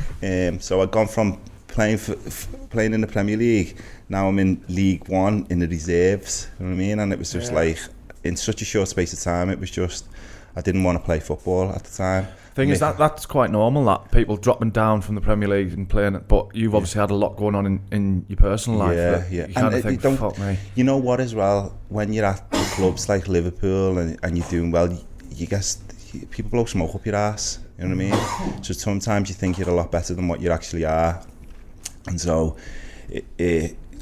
when you go to a Rotherham or somewhere, it takes a strong mind and mentality to say, right, I've got to fucking get on with this. So what if the training facilities are shite? So what if I'm washing my own kit and everything's fucking mismatch, and you've just got to get on with it and grind it. And like I said, I couldn't, for the first 6 to 8 weeks, I couldn't grasp that. I couldn't get to terms with that. So you've gone from getting your ass wiped daily to having basically, to sort your own shit. But then also with Mick, it's like I started having tension with the manager, Mick, then, because I told him that I didn't want to be there, and I think he took that personally. So yeah, I think he was like, well, if you don't want to be here, then I'm kind of going to treat you like you don't want to be here. And they had me running on, you know, they have you running on the pitch before the games, and so I had to do me running, and I'd showered and get home, and then they'd be asking me to come to the reserve games, and I'd be like, no, I'm not coming. And it was just, it was a bad time. That was probably the worst time football wise for me. That I think it was around about 6 months to 8 months I was at Rotherham. How long of a contract did you sign? I signed maybe about 2 years, and then I had that heart to heart with Mick and just said, look, I need to be closer to home. So they terminated my contract, and I went back to Crewe. and signed there for 18 months before I met Brownie at Norwich. So shitter from your agent, really. Yeah, that was the last time I ever worked with them. Yeah. Like I said, I'd never been in this. You know what? And there's a lot of agents like that. It's like just rogue agents. You know what I mean? It's all you do is they ring clubs and try and get you to move and get the little drink put on them for themselves.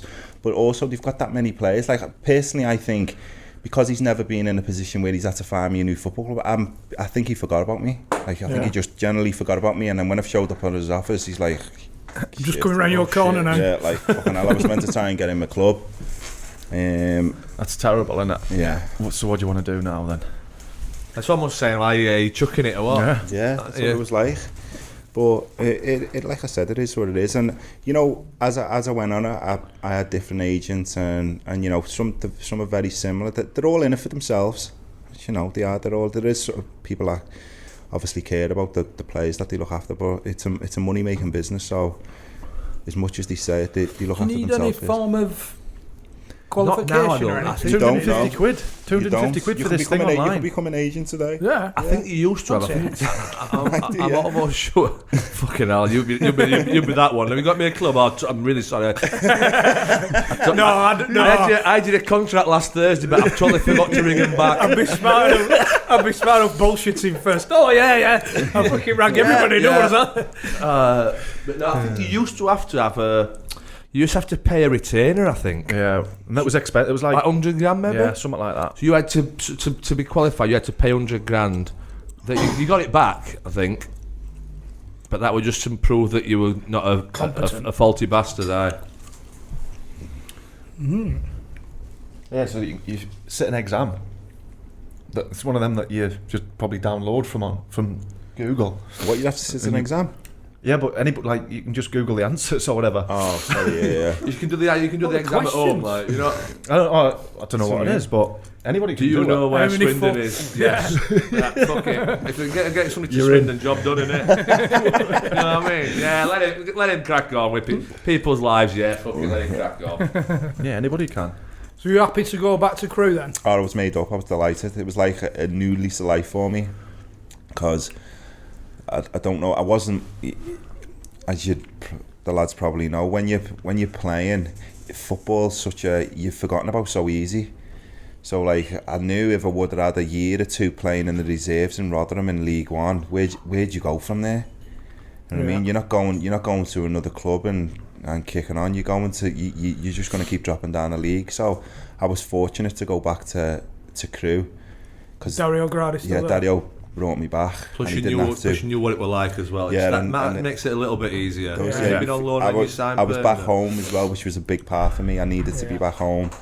And then my football excelled from there on. I was only there for 18 months, and then I was going to Norwich. But again, what we were speaking about with Crewe before, that the clubs ran off them selling players, getting as much money for them, and they put it back into the club. So Dario wanted to sell me to generate obviously money for the club. Did you want to go? Sorry? Did you want to go? No, I wanted to go. I didn't want to sign a new contract at Crewe, because at the time I was thinking, and I knew I had clubs in for me. I didn't want to mess that up by signing a new contract and then Dario putting a crazy fee on top of my head. So you're Bosman-ish, yeah. I was turning 24 in the March, and my contract ran out in the June.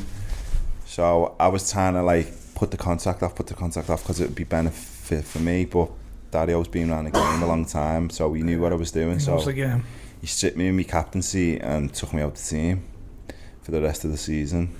Hoping that nobody would come in for you, and then you would have to sign the contract again. Between your legs. He sounds for all this reputation he's got. He sounds a right faulty bastard. He did it with Billy. I don't know if I've spoken about it on here, but Billy Jones was there. He did the same. Billy was with me there. I think Billy left after me. There was a few. There was Dean Ashton left. Then I'd left. Varney left. Maynard. And I don't know the situation with a lot of them, but I know he got a lot of money for them lot, because they all signed contracts, and then he sold them for for X I'm amount. not sure if Billy did, because he was saying to Billy that one day you should play for England. We'll see if this has been a right decision and whatever. So I think Billy might have done what you did. Yeah, I think he might have actually. But he wasn't 24, so it'll have been a compensation thing. Because he had to go to course over Billy, didn't he? Yeah. Where did he go, Billy, again? Preston. Did he go Preston? Mm-hmm. Thing is, he was saying he played fucking 250 games by the time he was 7, something like that. Yeah, he was great. I was surprised he went to Preston, because there was loads of teams that came in for Billy when I was there, like Premier League teams. I think Billy probably just wanted to play. Yeah. And he got guaranteed to play At Preston. and it was probably a step up from Crewe. Yeah. And then obviously he's getting his move to West Brom. And Did he go Sunderland first or West Brom? West Brom. Was it West Brom and Sunderland? Where's he now then? Is he at Rotherham now? Rotherham now, yeah. Apologise about my coughing, by the way. Yeah. Don't know what the fuck's going on. There's a good chance you could be asked to leave the room in a minute. Matty, just step in for him. Were you already at Norwich then when I signed? Or did we sign at the same time? I can't think remember. you signed. You've been there on loan, hadn't you? No. Didn't you? I go signed in there? the January. Yeah, and I came the summer. So you'd been there like a few months before me. Was it? Did you get the Brian Gunn house tour? No, I didn't. I had a few, but I had Gunny shout at me a couple of times. Like, Was he player liaison officer though when you signed? Gunny was. No, was he? I can't even remember. Doing it. No, I think Gunny was. Showing you around. Gunny had a few Yeah. roles when I was there. I'm sure he was the goalkeeping coach. He was obviously my manager at one point. I can't remember. He was doing something at the football club when I first came. I'm not 100% sure what it was. But he's top man, Gunny. Like, What were you like when you're saying you need to get home from Rotherham? Because I wouldn't have thought there'd be that many places further away from Liverpool as Norwich, would there? Yeah. No, to be fair, when I went back to Crewe, I found my love for it again. You know what I mean? It's like I wanted to play, and I was playing well, and I was doing well, and so I wasn't in that frame of mind. You didn't need to be back home then? No, I was back home obviously, but at the time when Norwich came, I think Norwich came in, QPR came in, and another couple of clubs came in, and I did it right this time, where I went to the clubs and I spoke to them and I looked at the facilities and I had a feel for it. And at the time when I went down to Norwich, it is so isolated, isn't it? Like, everybody in Norwich supports Norwich. It's a strange place. It's a strange place, but when I went down there, I really did enjoy my time down there, like living down there. Obviously, the team, we wasn't having the best of the times on the pitch at times, but other than that, I've still got my house down there. I've had my house down there for 10, 12 years now, so I haven't been back, but I still speak to a few of the lads down there. Every away game's a fucking mess. Every game. Though, didn't they? For a spell. Because they were sponsored by, was it Jet2 or Flybe? Flybe, that was it. We used to get on them little propeller things, didn't we? The little propeller planes. Oh, holding on for dear life. Dear life. Portsmouth away in there. Going back to Dion, the last time I saw him, we played Leicester when I was at Sunderland. And I think, I don't know if we got promoted that day, but Dion was centre half. And with about 5 minutes left, I'm in the touchline on the channel. Someone's played the ball up and someone's just come horsing through the back of us. And I just assumed that it was the right back. It was like, he was about that big, Alan Mabry. I thought, fuck this, I'm getting up here. I want to, the gaffer was there, the fans will have been buzzing. So I've getting up and squared, and I've just looked up, it was Dion. So I thought, I've got to go through with it. So we've kind of like squared up, and he's put his head on my head, and Mick McCarthy's ran on the pitch and dragged us off, like basically flung us to the floor. So that was it. Me and Dion nearly had a tear up. First person I see when you walk in. And he remembered it. Did he? Yeah. He remembered it. Oh, right, yeah. So when I signed for Norwich, Dion was in the gym.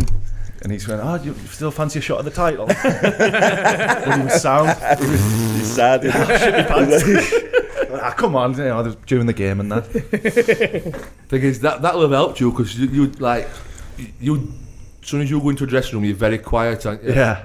But he's a legend, isn't he? Yeah. My first trainers, like I think when I went there, he was 38 or 39, and I was obviously 24, and I remember speaking to Dave Caroline, the fitness coach. Yeah, his fitness, and he was like, listen, Sam, the lads are fit here, so like, look after yourself during pre-season. And I always thought I'd look after me. I've always looked after myself anyway, but I thought, I'm not going to be that fit. Like, I'm going to get a few weeks training and I'll be fine. And I think it was like the second day in, we were doing these runs, and I can't, when you're running And you get to that point where it's just constantly, you're just telling you to stop, just stop running. And you just, I've never been, that's the closest I've come to stopping. And it was only because Dion Dublin was lapping me. He's 38 years of age. And I'm thinking to myself, how on earth is this man? We were doing these runs and we had to like run and do these obstacles in the middle, come back, and we just kept doing it. And in the end, I was completely out on my feet, like completely out. And there's Dion just back and forth. I couldn't get my head around it. He's the fittest 39-year-old I've ever come across in my life. Honest. But he is good lads. Like, yeah, he was top man. Like he's like a father figure for the whole dressing room at times. You know what I mean? You know, if any of the lads like had a problem or anything, you feel comfortable going speaking to him. Do you know what I mean? And about anything though, about anything, whether it's football, whether it's off the field related, he was really good with me anyway. Did you get out and about in Norwich? We've heard it's we did, yeah. When we were winning, it was fine. But when we were having nightmare, you didn't want to go out, did you? You just... I did. No, I did. I didn't. I was away from home. On my own. I was a bit like, do we have to go out? Like, but don't get me wrong, we had some good nights. It's a nice place up there. Because there was a lot of young lads like me and you were down there on our own, single-ish. Who else was there? Chaddy was obviously New Bird every Saturday night. There was Crofty. There was Crofty, I thought the youngsters, Corey, Spillane, Rusty. Was Rusty with his missus then? There was a few of us. We had a good little group of players, didn't we? But everyone lived. It's one of them that because nobody goes to Norwich for anything else. Yeah. So everyone lived 10 minutes away, didn't they? When I went there, they just been relegated from the Premier League, I did the year before. I think so, yeah. Yeah. So I think there was all high hopes and I was going straight back to the Premier League. That was one of the other reasons why I wanted to go there. I thought this is a quick trip back to the Prem. Because normally when the teams come down, they're always there or thereabouts, aren't they? Can't remember where we finished that season. Might have been about 8th or 10th or something. Was it Peter Grant that signed you? Yeah, Peter Grant. And he signed me in the thing, but then he left in the October. He got potted, didn't he? What? He got sacked, like. Did he get sacked, or did he walk? I'm sure he walked away. Did he? Because he said we were going through a bad time, weren't we, on the pitch, and I think his daughter and were getting it in school and all that, and I think he just turned around and said, listen, this is not for me, yeah. I don't think he'd ever been a manager before. I think he'd always been an assistant. He was a top fella, wasn't he? Yeah, he was good, yeah. I felt sorry for him, in fact, in terms of he couldn't relax on the side of the pitch, you know, and about like Clark, he's animated, isn't he, Lee Clark? He was another level, wasn't he? Yeah. And he brought Jim Duffy in. Remember Jim wasn't off his barnet. Talk about like it's meant to be good cop, bad cop. So the assistant would always be like the character and who the lads would speak to. But it was like having two managers, wasn't it? Two bad cops. Yeah. Two bad cops. Two fucking bad cops. He took over for a bit as well, didn't he? Yeah. He took over. He took over, and then who left after? Did Roder come in after them? Was it after? Yeah. So when did Gunny come in? Was it after Roder? Gunny was after Roder, yeah. Glenn Roder, man. Listen to me. I've never disliked the manager as much as I disliked him, and I think it was just the way he was with the players. Like, I don't know, like. I don't know what happened with him at Newcastle. People said that the players took the piss out of him a bit. So I think when he came to Norwich, he wanted to have this persona and this stamp his authority. Yeah, no bollocks manager type of thing. But when people are false like that, you can see right through them. You know what I mean? So as soon as he come in the dressing room, it was like he just came across all wrong, didn't he? Banging his friggin' briefcase down, it had nothing in it, and he walked out and left it, and nothing in his briefcase. And then he left. You could tell him you're banging it down if there's nothing in it as well. One of them, not even a calculator. Yeah, he planned it, and then he walks out and leaves his brief. You know what? At time, don't get me wrong, we had some good games out of him, but I felt that the majority of the lads didn't like him, and that was the thing with Paul Lambert. Was you there with Paul Lambert? Nah. When I had Paul Lambert there, he's. For one reason or another, whether you were in the team, whether you were on the bench, whether you were in the stands, you were rooting for the team to do well. You were rooting for him to do well because his man management skills with the players, whether they were playing or not, it was just second to none. Like, he really made you feel like you were involved. You know what I mean? Yeah, he was genuine. Like, he'd done everything. He'd done the warm ups. He did the warm downs. He was so involved with the players. And it was good to see, especially coming from Roder, who was, let's say he was on the outside, but I don't ever remember anything good about him. Like you don't ever, you know what I mean? I don't remember it. I can't think of anything positive to say about the man. Because he cleaned the staff out, didn't he? Yeah, he cleaned the staff out. What he was saying about Newcastle. Yeah. He said people who I didn't want there outstayed me. That's what he said. So he'd put players in reserves, and then he'd get the sack, and then the players would. So he just fucked everybody off. Yeah. Staff, players, like sold them. So you think he just first day he's made in his head he's turning over, right, I'm going to do things different. Yeah. Didn't the chef get bought? Like, the kit man got the boot. Everyone, that's what I mean. Everyone didn't like him. Like the kit man, the fella working in the canteen. Nobody had a good word to say about him. And when he left, I'll never forget. We all went in the canteen, didn't we? And was it the chairman come down? I'd gone by this point. Oh, had you gone? The chairman had come down and called the meeting and said, I don't know whether he'd been speaking to people at the club and getting information from them. Said, listen, we know you aren't happy. We've relieved Glenn of his duties today, and we're looking for a new manager. You know, it's important that we keep a group of players together and we build on it, and this, that, and the other. And he came in where the canteen was, and he's like, looked, seen us all, and just shut the door and got in his car and left. That was the last time I seen him. So it wasn't even like nothing. It wasn't even like, thanks sorry boys, do you know what I mean? I know it hasn't worked out. I might have done some things differently here and this, that and the other, whatever. He just looked in, seen the chairman was talking to us, shut the door and got in his car and left. I don't think he's managed since then, has he? No. Has he not? I've never heard of him since. No. And I'll never forget the time when he made us go down to Plymouth on Christmas. Was it, what were we playing, Boxing Day? We were playing, I can't remember what day it was we were playing, and I think we had to travel on Christmas Day. And he said, right, everybody get to the training ground at certain amount of time, and we were thinking, fucking hell, like, not even going to get no time to spend with the kids here Christmas Day. So we went down to Plymouth. We get to the coach, and we wanted to travel the next day, because I don't think it was till the following night or something. We basically wanted to travel the day of the game, or even travel later Christmas Day so we could spend time with our families. But he was adamant he wanted us on the coach like stupid o'clock.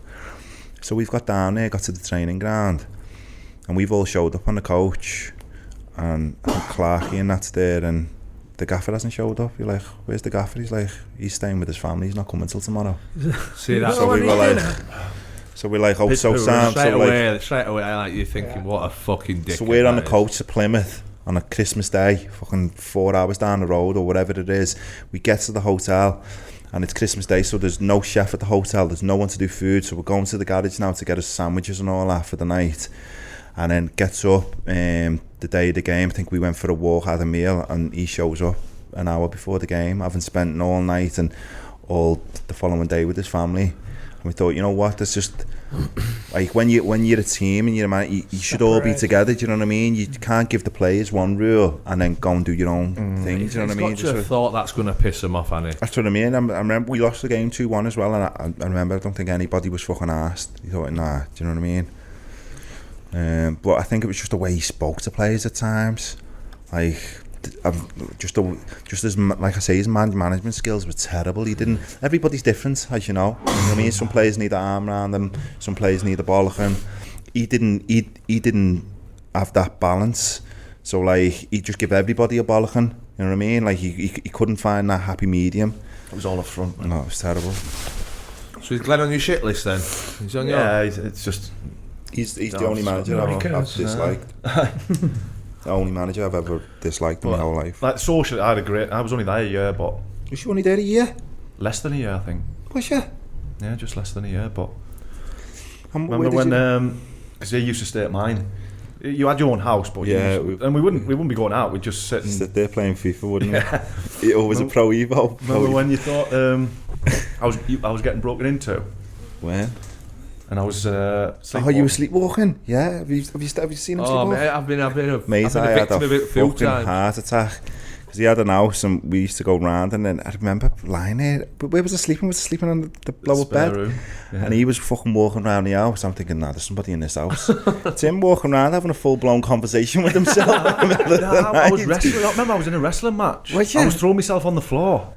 in my room. He's come bursting in. I remember it clearly. Axel Jim Duggan. I remember now. I was going to you, what were you doing? You were like, what are you on about? I'm like, what the fuck are you doing? You're rolling around the floor. I'm not doing that, I'm asleep. I had to get the fuck out of my house. He's like, sprung up out of bed, get out of my house. I'm like, fucking who's here? Yeah, I've had people around the neck and that. You're not supposed to wake them up, are you? So I didn't know what to do. I'm like, not supposed to wake them up. If people are sleepwalking, you're not supposed to wake them up. Why? I don't know. That's just what they say, innit? But so I'm like, do I say when you're in a headlock though? Eh? When you're in a headlock, you might have to tap him if he's got your right throat, like. But you're not supposed to wake them up. Interesting. I'm struggling here, lads. Fucking hell. Then. So with Lambert completely different then? Lambert was the man. Lambert's one of my favourite managers, just from, like I said, the way he could rally the lads for games, and just his team talks. Like, he had this very like battle team talk about him. You sit there, you get all the lads, and he'd have them revved up, and we'd go out. And under his, I think I left the year they won the league. I went on to Southampton. And then they went on. I think they went on one League One. Then they went straight up again, didn't they? Championship and straight to the Premiership. Under the 3-4 years he was there, he was loved there, and that was down to that group of players and the togetherness he had about them. I've said something on here before about him making a player feel 10 foot tall. Sorry, like just giving a player so much confidence. Didn't he do something with you after a game or something? Did he just say, Semi, you were unbelievable? Like, yeah, because I think I was going through a bit of a shit time with the supporters, because at the time we had a lot of loan players. Remember, we had I'm sure there was we must have had about 8 or 10 loan players in the team at one time. I remember looking around, there was only me, Jamie Curitan, and I think it was David Marshall that were actually contracted to the club. The rest of the team was built of loan players. So then, everybody's playing for different, we were playing at the time because we wanted to stay in the league. The other lads were playing because they wanted different loans, or they wanted to go back to the clubs and do well. It didn't. If we got relegated, the 9 players that were in the team, it didn't affect them. It only affected the lads that were still there. I remember I was under a bit of pressure I wasn't playing so well, and I remember him saying to me in front of all the lads, saying you did really well there. I think it was at the time it was something I needed. You know what I mean? I think he recognised that. Identified that you were. He used to go around the dressing room and he'd go, shite, brilliant, and he'd just tell everybody what he thought straight away, and then he'd talk about the game and what you could do better. But he was really good, really, really good. And then when I came out the team, I think it was Russell Martin. It's a right back, a really good right back. He brought him in. I think he had him from, I was suffering with injuries. He brought him in from Wickham, and Russell went on and did really well for Lambert. And then I moved on to Southampton. Then I thought it was the right time for me to leave, and Alan Pardew took me to Southampton, and we played Norwich the following Saturday at Norwich's place. Get some stick. I got abused. We won 2-1 though, so I weren't asked. But I got some. There was this. What was it called in the corner? Was it the Snake's Pit or something? What's it called? God knows. In the corner where they would start all the little songs and all that. I got abused over there. Just properly. You look back and you laugh now, you know what I mean? But it's fans, it's fickle, it is what it is. I tell you, he hasn't popped up that much, has he? Pardew? No. He hasn't, no. Yeah, he just, normally managers get a mention and people have gone... Pardew, I like Pardew as well. Yeah. Pardew was really, I know people... Pardew was really good. He fancied himself. Do you know what I mean? He'd pull up in his DB9 looking no, he was sharper than me. He'd pull up in his DB9 like he was James Bond, and you could tell he had a bit of charisma about him. So I like that about him. But again, he was, when it comes to his football and his tactical and again his man management, he was really good. I thought he was really good. I didn't stay there that long because they were trying to sign the boy Klein at the time. While I was there, they were trying to bring him in. But was he through the youth team, Mike? No, he came from Palace. He was doing well at Palace, and they were trying to sign him, Southampton. So they signed him and let me go. I don't know how much they paid for him. What league was Southampton in at this point? League One. They were in League One. Palace must have been doing in the Premier League or Championship, no? I think they might have been in the Championship. They were desperate for. Don't forget Southampton. They were paying really good wages. They were having a good. They were having a real go. They went. They signed they Jason Punchin. They had Ricky Lambert there, Lallana. Yeah. We had a real good team, like a really good team. Snyderland in the midfield. Who else did we have? Centre backs. Fonte was playing. Yeah, I can't pronounce his name. Rahidi the Jadi. boy, the one that's at Bolton. I was with him at Bolton and then Southampton. Tunisian, were he? Yeah, he's the coach there now. Is he? Yeah, Is that more at Birmingham? Yeah, that's Yeah. it. Centre-half, yeah.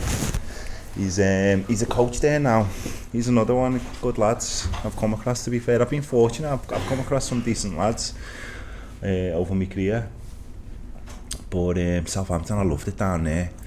I was only there for 6 It's months. nice when the sun's out, isn't it? I just, you know what, it reminded me of Liverpool, like with the docks and all that. Yeah. So I was living back in a flat and I was like, I could live here forever. I loved it down there. And then once I realised you were getting that Klein in, I thought, fucking days are numbered again here. Time to look for some hotels. Yeah. Has he got toilet? It's going to blow his nose, mate, so he might not think till 6 o'clock. Do you know when you're playing with Lallana in that in League One, could you see how good they could be? Yeah, it was evident, like, from the first couple of training sessions. Even the young lads they had there, Oxlade-Chamberlain. I played in his debut for Southampton, and the first time he trained with us, well, he was training with us all week actually, and it was strange because he was such a standout player, and he was only 15 or 16 then. And I remember saying to the lads when we tried, I think we played Millwall away, the first game I played in, and I was asking the lads, I was like, why isn't the boy Oxlade here? And he's like, he's only 15 or 16. I was like, you're messing, I couldn't believe it. I was like, he rips it up in training every week like that and doesn't get involved in the games. He's like, no, he hasn't played yet. And then he come on. Why am I thinking it was Oldham at home? I don't know why, but he came on. And you could just see, you know what you see them players, don't you? You just see it from a mile away that they've got, if they stay injury free, they're going to be special players. Yeah. And I knew about Lallana before then because I'd played against him a few times. Because he was, he wasn't like a young lad, was he? Lallana, no. He'd been around for ages, playing in the Championship and that. Yeah, I think I don't know whether I think he had a loan to Bournemouth when he was younger. I'm not 100% sure, but he was Ricky Lambert was the man when I was there. He was the main man. Free kicks, penalty, the amount of goals he scored and the type of goals. If you go on YouTube and see some of his goals for Southampton, they're just incredible for some of the goals he'd scored. So the team we had at the time, like when I got there, I was like, friggin' hell, we've got a fucking great chance of going up here. Not that season, but the following season. But unfortunately, I was leaving and they went up that season and then went up against the final. As soon as they brought Klein in, were you just like... Yeah, well, Alan Pardew was dead honest with me. He said, look, Sam, he said, I want to keep you. He said, but the people upstairs, they're trying to get the boy Klein in from Palace, saying if we don't get him in, I'm keeping you. And he said, but if they agree terms and he comes, then there'll be no contact here for you. And so I was basically just waiting on to see what happened with Klein and the club before they'd offer me anything. Obviously he decided to stay and then I went on to Sheffield Wednesday then. Who signed you Wednesday? Alan Irvine. Good managers as well. I've had some decent managers. Did you have Alan? Did you have him at Preston? Yeah. Training sessions with seconds to none. Like you go in and some days it can be a bit repetitive with the training and the drills, but every day I went in with Alan, you never knew what you were doing with him, so we kept it fresh. We're a little bit like Paul Lambert. Even if you weren't in the team, he made you feel you're still part of it. You know what I mean? Yeah. There's a few under the Cosh guests at Sheffield Wednesday when you're there. Under the Tommy Miller, yeah. Sedgy, fucking balls the life out of me. Weaver. Yeah. We had a good group. To me, I still speak to Sedgy. I spoke to Giles Coke the other day. I still speak to a few of the boys. And like you say, they become more associates. You know, when you've been to clubs, you don't really keep them in touch with people when you leave because you're around, like I say, you're around 20 players, and next season or the season after you'll be around another 20 players. So a lot of your football friends, they become associates. But I made some good friends at Norwich and Sheffield Wednesday, Sergi Weaver and that. Going with Megson? Nah. You know what? I never actually had any altercations with Gary Megson. He's a Sheffield lad. He's a Sheffield Wednesday supporter. So I understood why he was so enthusiastic in training and wanting to win all the time because it was his club and his city, and I understood that. But I think it was his judgment was clouded a lot of the times because of that. Yeah. You know what I mean? So. But we had a laugh when Megson was there, like some of his team talks and his rant and raves. He used to drink brandy before the fucking game. Yeah. Yeah?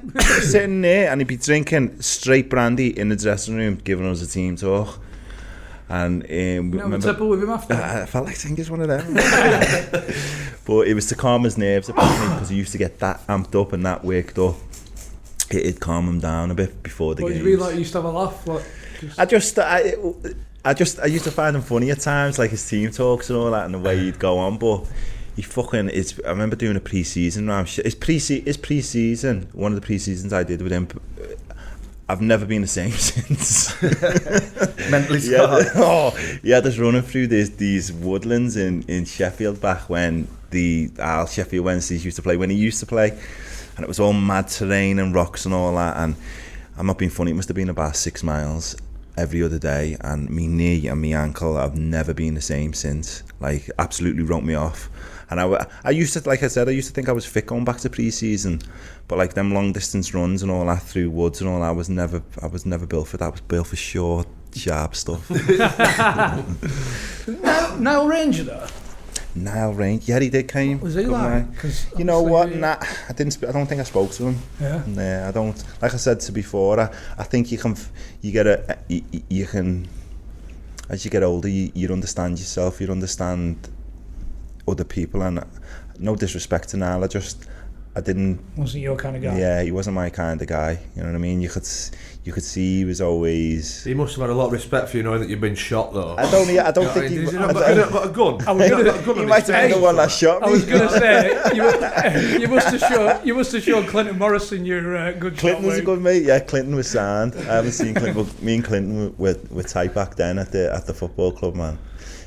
But Niall, he came with the reputation though, so like whatever football club he went to, when you heard of him coming in, you knew kind of he was bringing trouble. Do you know what I mean? He's bringing, he's going to, yeah. I imagine like some of the lads might have had about you.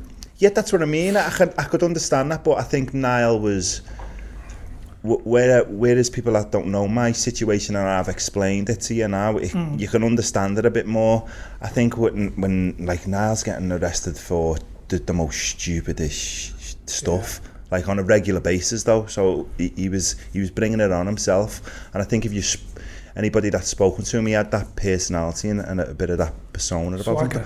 Yeah, and I think it was just his upbringing. I mean, he was a quality football player. It must have been good for people to. He was, honest to God. It's a shame really. If he would have knocked. I don't know him personally enough to say what he was doing away from the field. Obviously, you hear what he's doing away from the field, but it's just a shame because if he knocked that side on the head, you'd never know the type of career he'd have. The likes of him, Gary Roberts, other players like that. There's tons of players like that have just been on the brink of actually being really successful at football, but other circumstances always hindered them and hold them back.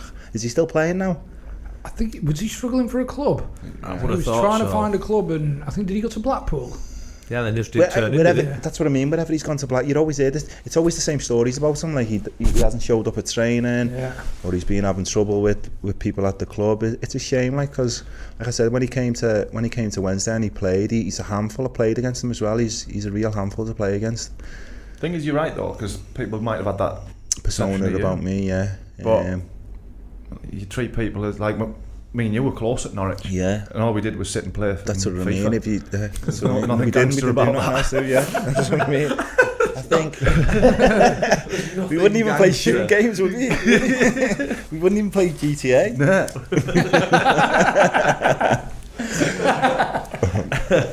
The thing is, I think the thing with that is though, he's been to that many clubs that it's got to be right, hasn't it? Yeah, there's no smoke without fire. Do you know what I mean? You can't go to one club and fall out with the manager, and the manager say you broke the code of conduct, and you leave, and you go to the next club, and then you broke the code of conduct there, and you leave. And it seems like wherever he's gone, he's had trouble with the football club. And like I say, it's a shame, because when he was at Sheffield and when he did play well, he sometimes he was unplayable. Where was it? We had a mention on Twitter about having a training ground scrap. Oh, me? Was that at Wednesday? Yeah, I wouldn't call it a scrap. Yeah, but your idea of scraps is far different than ours. I'll tell you now. Basically, me and Reader, you know what was shame about it is me and Reader were actually kind of good mates. Reader Johnson. Yeah, he's big. He's a unit. Yeah, well. I didn't realise how big he was till I actually squared up to him. But we were training, and I don't know whether we got beat the weekend or what, so we were training earlier on in the week, and so the tensions were high in training, you know, the tackles are flying in and everybody's on it, and it's good really when it's like that.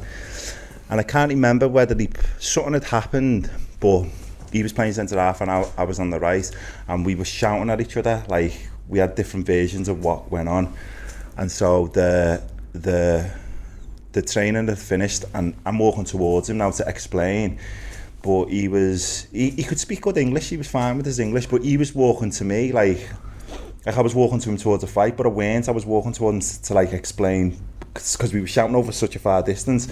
And as he's come to me, I'm thinking, we're actually going to fight here. So as I've got, I didn't read his tall. As I've got up to him, it's like he's kind of looking down on me now, you know, because I'm so close up to him. And I thought, like, I'm too close to him. If it goes off here, he's going to be able to get at me. So I've kind of like pushed him to keep me distance. But as I've pushed him, he swung for me, but like with the open hand. So like, a bitch slap. Yeah. So he's kind of, but like I've kind of got out the way with it. But he's caught me with his nail. Yeah. So he's like scratched my face, and so my face is bleeding. I've gone off the fucking rails. So I'm trying to get at him, and then Sedgy, I think it was Darren Potter was trying to split us up at the time, and then Gary Megson turned around and told me to go in training, and I was fucking fuming, do you know what I mean? Because, okay, I've approached him, but he's through the first slap or punch or whatever it was. I said, I've walked over to him, so why am I being told to go home? Do you know what I mean? Shouldn't he be getting told to go home? So I thought, fuck this. So went home, I got my jogging gear on, I came straight back to the training ground. I thought... Your jogging gear? Well, like me Under Armour gear, like what I used to Yeah. So he could grab it? Yeah. You're fighting gear. What's the best outfit here? I'll put my skins on. Can't grab my skins. You know what's funny? It was actually skins. Wrestling spandex. And I thought, I think I had jeans and a jumper on, so I thought, I'm fucking fighting this. So I flew home. I was only 5 minutes away. And Clinton, I remember in Clinton saying, Clinton, do not let him leave the dressing room.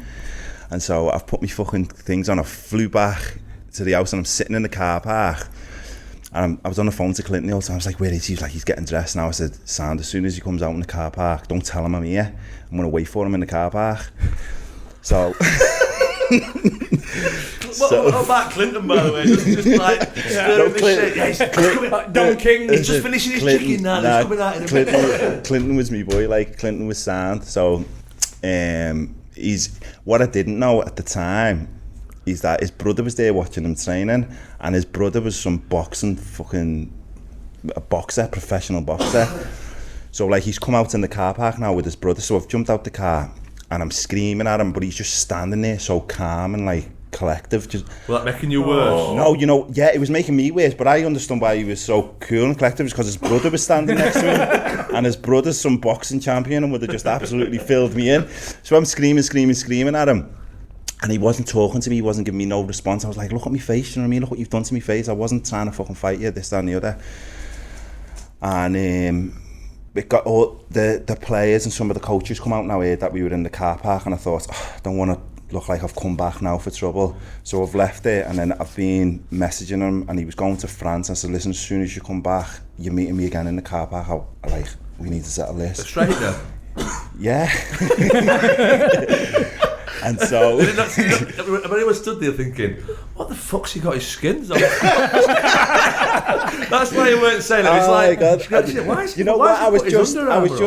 I was so taken back for it because, like I said, we were kind of mates. Do you know what I mean? So I was like, why would you do that to me? And not only have you done it to me, you've marked me now. So I was just fucking angry. And so the next day, I've been sitting there the whole day just itching. I was like, where are you? And he was like, I'll be down 5 o'clock or 6 o'clock. So he was coming to see me. And then I remember speaking with my miss at the time, and she was like, John, what are you doing? Like, what are you getting out of this? You know what I mean? Yeah, he scratched it. If he apologises and that, just fucking forget about it. Because if the club find out you're meeting people in the car park, you can't have your right back in your right centre half arranging to have a scrapper in the car park at training ground, can you? And then I went to the car park and I met him. He was apologetic, and you know what? Skins back on. Yeah, I didn't have my skins on. I didn't turn up with my skins on. Entrance music on in car before you got out. I turned back up and I was a lot more chilled. And he said, look, Sam, I apologise and all that. And I said, you know what, I shouldn't have reacted the way I reacted. I can understand why you thought we were going to fight, because I might have came over to him a bit aggressive. I said, but just forget about it now. I said, because I don't want the club thinking that they can't play us in the same team, or you don't want that tension in the dressing room. So we spoke about it, and then we were fine after that. But it always leaves, like, if you have like a run-in with someone to that extent at the football club, it always leaves that like bitterness, doesn't it? Like in the dressing room, and like the lads are like, it's more other people, or yeah, it's the other people. So when the lads are in there, they're like, winding it up, and I'm thinking, I just want to forget about it now. And then I've got the lads going, you fucking bitch, why'd you let him do that to you? Look at him. Can somebody just call the caretaker? There's a big pile of shit in the car park, and he's sweeping up. Sedgy and Coke, you know, that used to worry me. Even Sedgy now, he used to message me and go, I'm going to get readers to fuck you. I'm like, shut up. I can't believe you got home and got changed. Me fighting gear. It wasn't me fighting gear. When I thought about it, it was fighting gear, but I had like a hoodie on and a pair of jeans, and I thought to myself, if we're fighting and he pulls this hoodie over my head or something, I've got to get something on that he can't grip me with. That was what I was just thinking. You should have worn them pants. You've got your send fucking Vaseline up. I should have went home for a load of baby oil. You've just been slipping out of his hands. But yeah, that was it. And you know what? Other than that, I've never really had an altercation with anybody else my whole career, like on the pitch or I had an altercation we had a fight at Charlton in as you walk out to the dressing rooms at Norwich. Was you there then? We played the night game at Charlton. I don't know what happened. And we've walked in and someone was arguing and there was a bit of pushing going on, and next thing there was just punches getting thrown. But who was manager? It might have been Pardew. And the Stewart, what's the boy's name? Stewart, the assistant at the time. Where is this at? Is this at Norwich? The Charlton manager would have been Pardew. Charlton was Pardew. Who was the assistant then? The boy Stewart, midfielder. I'm sure he played at Graham. He played at Graham Stewart. Graham Stewart. He chinned me twice in the back of the head. Like he was going bang, bang, punching me in the back of the head. It was going off in the thing. The assistant I'm trying to grab him. It was chaos. That was the only time we've had like a proper fight in there. And then we played them a few weeks later down at their place. And he came over and apologised. Like I was like, it's sound, mate. I said it was fucking reckless. Everyone. Did you get a few off yourself? Yeah, I did. I don't know who I was hitting, because who I was hitting. Just grabbing the red shit, just punching people. And then he was hitting me from behind, and it was only because I turned round, you know what I mean? Because I was like, what the fuck's that hitting me? And he was standing there like that. I thought, you cheeky bastard. Grabbing red shit. But then it's easier in that environment, and when everyone's got different colours on, you punch them. So, and then afterwards, I seen him afterwards, and we had a laugh and a joke about it. But other than that, I've never really had any altercations with players at football clubs. I've always been a bit the banterish side of things, you know what I mean? I don't think anybody would ever think like I wouldn't mess around with Semi or fuck about with him, because I always had like a jokey type attitude. You were so laid back. Yeah, I'm so laid back. Like it'd take a lot for me to fucking actually get wound up over something and actually do something stupid, you know what I mean? Whereas if the lads are fighting in the corridor, I think the majority of lads are excuse to get involved. Yeah, you're gonna get involved. You've got to, haven't you? It's like your team. It's a free hit, isn't it? If you don't really want to, you're like, oh, for fuck's sake, I'm gonna have to go out at dressing room. So you got MK then after? Yeah, no, I went to, where did I go? Wednesday, I went to MK Dons. The heel of God. Yeah, I scored that goal. I haven't seen it, but haven't you? Oh, I watched it last night. I scored. What made it funny is that I scored the week before against Colchester at home, and it was the first game against obviously Wimbledon, and the history that the clubs had that they hadn't played each other. So Is this the first time they played each other? This is the first time they played each other. It was the FA Cup, and you know what? We had, like, the stadium was full, but we had the majority of the fans were like Blackpool fans and Blackburn fans. Like, anybody could go to the game because they were supporting Wimbledon because they didn't like what Peter Winkleman had done with the club, so they were all going to back the our Wimbledon. So we had all random fans there cheering for them and all that. It was a bit pathetic.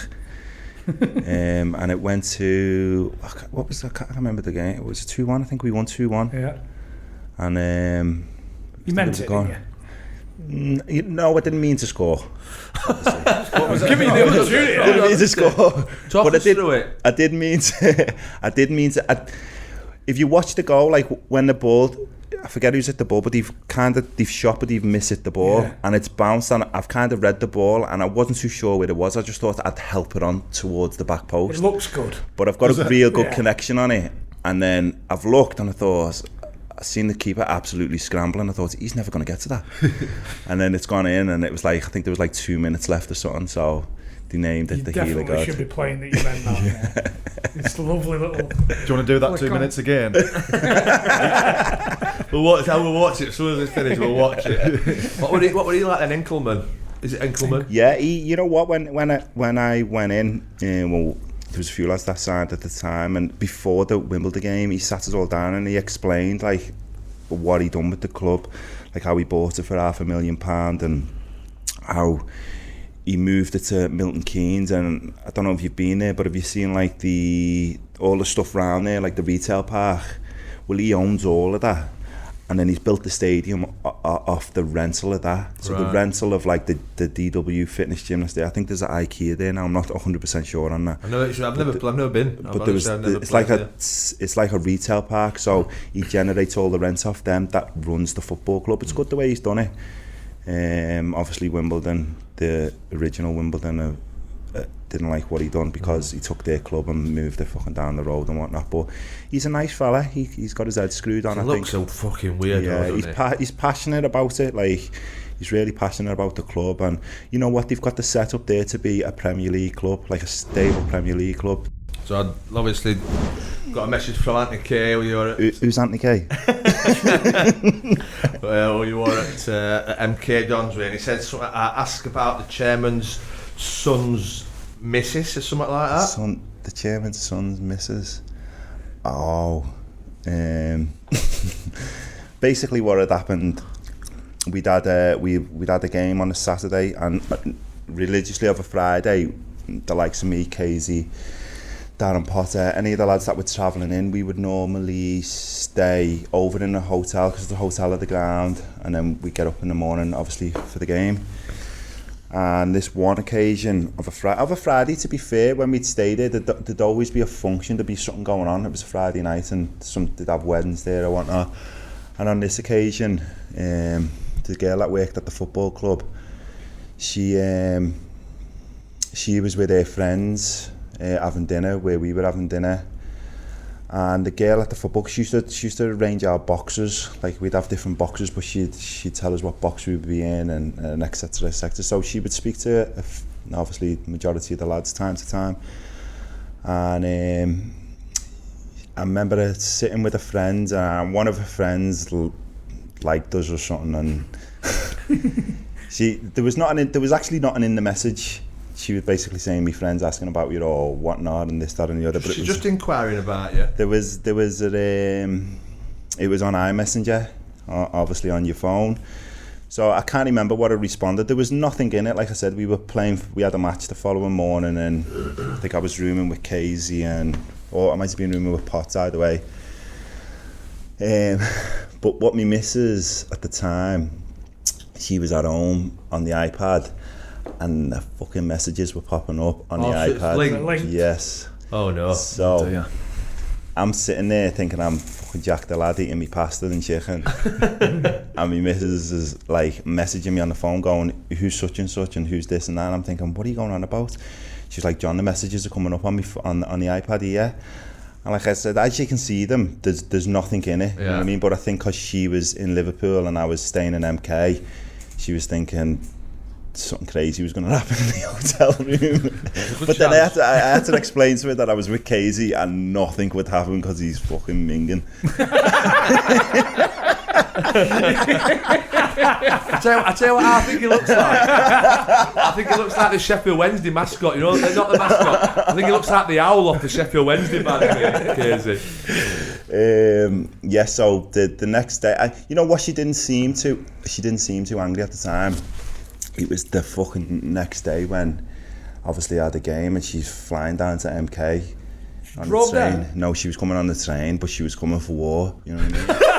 I was thinking, the whole time I was thinking, while I'm playing the game, oh my God, she's going to turn up here any minute. This game's going to get called off.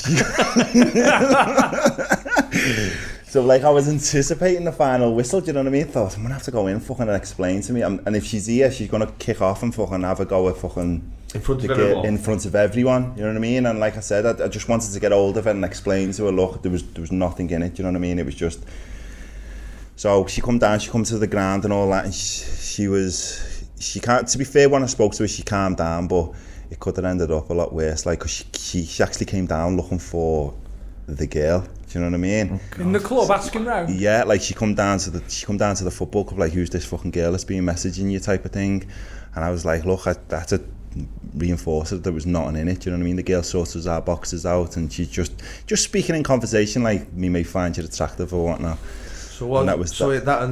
So basically, your ex-missus nearly wanted to chin Enkelman's son's missus.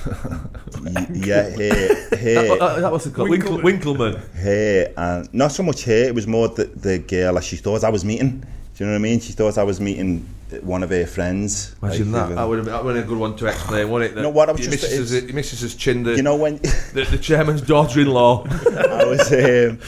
Like I said, during the game, it's like when you go to the game, you try and focus on it. I couldn't think of anything. All I was thinking was like, how long is she going to be? She's going to be here. I kept looking around thinking, so you could see it. I'm going to see her at the dugout. I'm going to see her up at the box. She's going to be made or somewhere. So I'm constantly looking, and every time the ball's going in for the front, I'm looking out at the box over there, and I'm looking at the dugout thinking, oh my God. And I couldn't tell any of the lads. I think I told Casey. I think I might have told Casey or Potts at the time. I was like, she's coming down here on a warpath now. Casey used to just laugh. It used to burn me head out, thinking, oh, I don't need this. But like I said, that was not on over. It's Casey saying that because he was there and he knew I was a bag of nerves at the time. he knew I was scrambling, so that's why he's asked that question. Did you start? Was it then MK Dons that you picked up a few injuries? Yeah, I started getting injuries at Sheffield Wednesday. I ruptured my chest. I had an Achilles problem that I couldn't shake off, and I had a knee problem that all came towards the end of my contract. So I was playing, I think Dave Jones come in, I think there was 9 games left, and I was playing with like a torn meniscus, a torn Achilles, just trying to play, just to... So how old were you then when, like, MK? 28, right. 28, 29. And then... I was 28 and I was just trying to play through the injuries just because I wanted a contract, and I was fortunate again because I never got a contract. I was injured when I left Sheffield Wednesday. I just had a knee injury, I just had a knee operation, and I just had a chest operation. And Carl Robinson, he looked after me, to be fair. I've known Carl and his brother and his family since I was a youngster, and he took me there and managed me, to be fair, with me training and me treatment, and he said, look, Sam, as long as you're fit, you'll play. He took me out the team obviously a few times, but he was really good to me there. And I explained to him that I wanted to leave towards the end because I had the opportunity to go to America. And he was cool with me. He said, listen, if that's what you want to do, you know, we'll Where were you going to go? I was going to go to San Jose Earthquakes with I was the left back out there? Stewart. And he was out there at the time, and then I was going to go to New England Revolution, but at the time I went to Tranmere because I didn't want to travel to MK Dons. I went to Tranmere on loan for a month. They weren't paying me. I was just going to play games and keep ticking over. And in the first game I played, don't know if you've been to Prenton Park, they've got like, where the seats are, they've got like concrete, it's like a concrete border round, but the other side of that, it's like a 3-foot drop.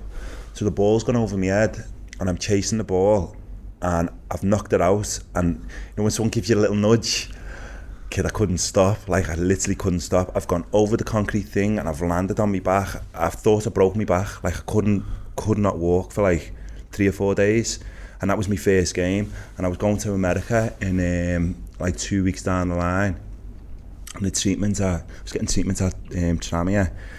And then when I got back fit, I started running on the treadmill, you know, to just get my fitness back. And I pulled my hamstring the day before I was flying out. So I flew out to San Jose. Did you say anything when you got there? Sorry? Did you say anything? Yeah, I told them in the email to listen, I pulled me hamstring, and they were like, can you leave it a week? So I left it a week, and then I felt better. I went out there, but I broke down in the training out there. Before you'd signed? Yeah, before I signed. And over there, you have to be like a marquee player to earn any real money, and they're only allowed so many marquee players in the team. So I was going there, I wasn't going to be earning much money, but I just wanted them to cover help me with me rent and a car, because I had my missus and 2 kids at the time, and they wouldn't do that. So I had no choice. But if I was going on my own, it wouldn't have been a problem, but I couldn't have done it. You just fancied it as a lifestyle change? Yeah, I've always wanted to play abroad. Yeah. I've always wanted to. It didn't matter whether it was America, anywhere. If I would have had the opportunity then to go abroad, because I was thinking I was coming up to 30. I thought I had at least 5 years left in me, and that was my opportunity to go and play in different countries.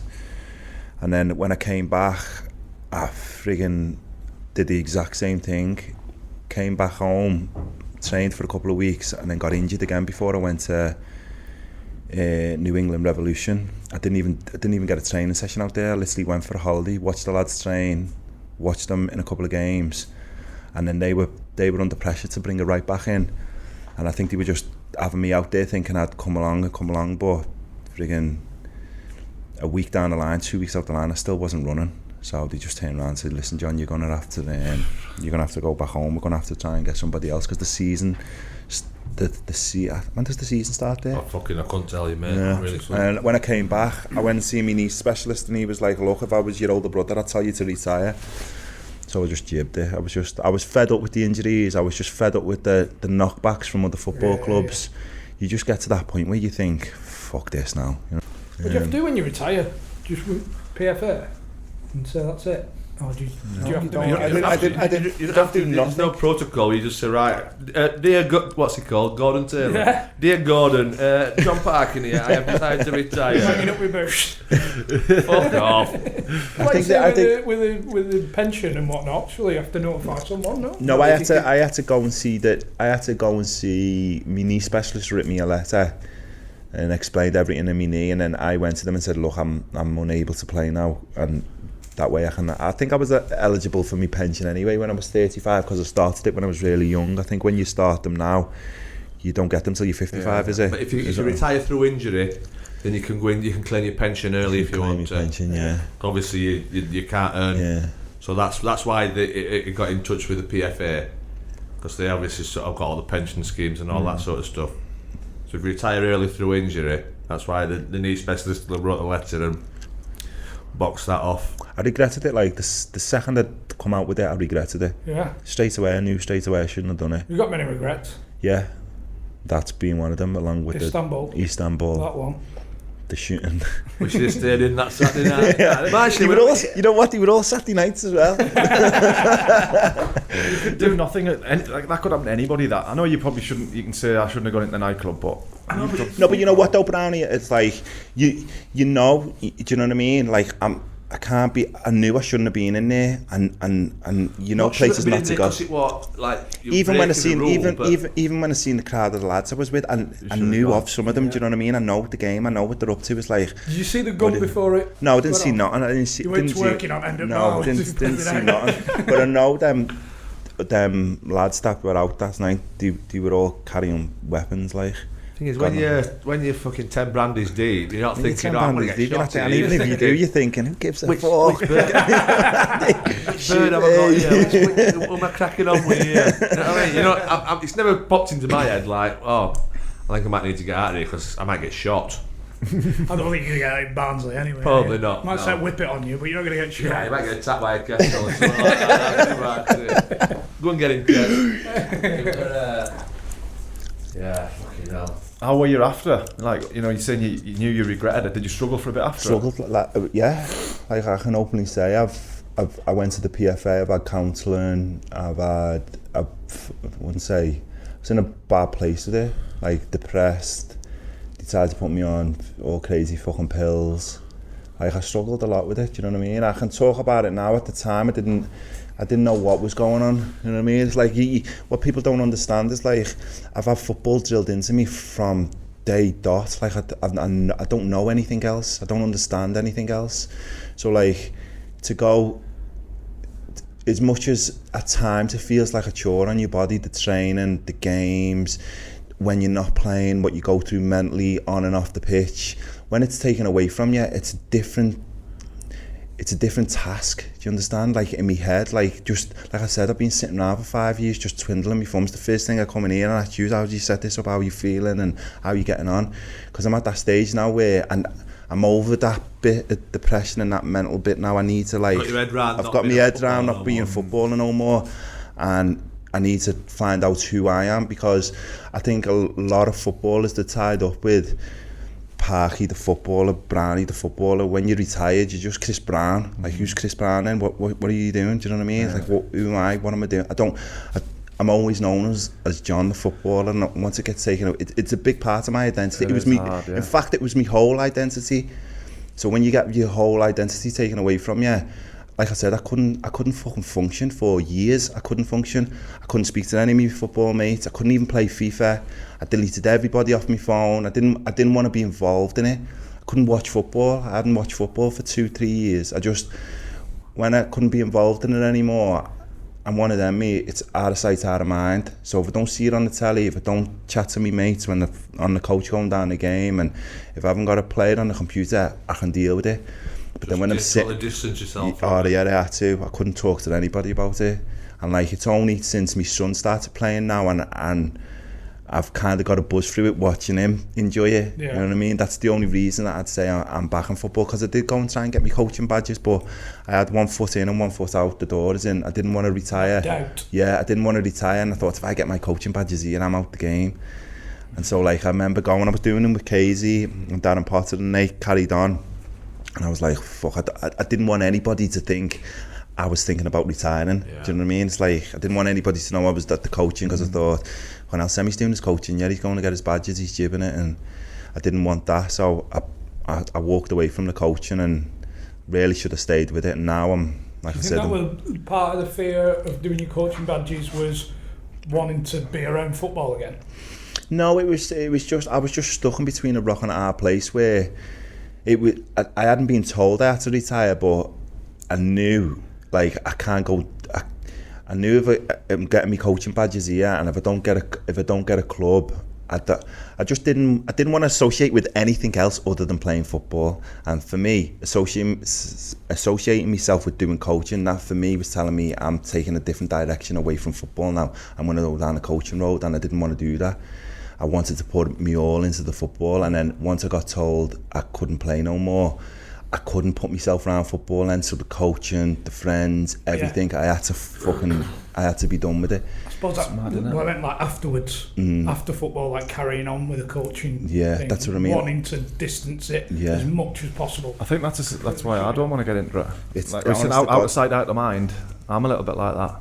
Like the best advice I got was what you're saying about acknowledging the fact that you're not a footballer anymore. Mm-hmm.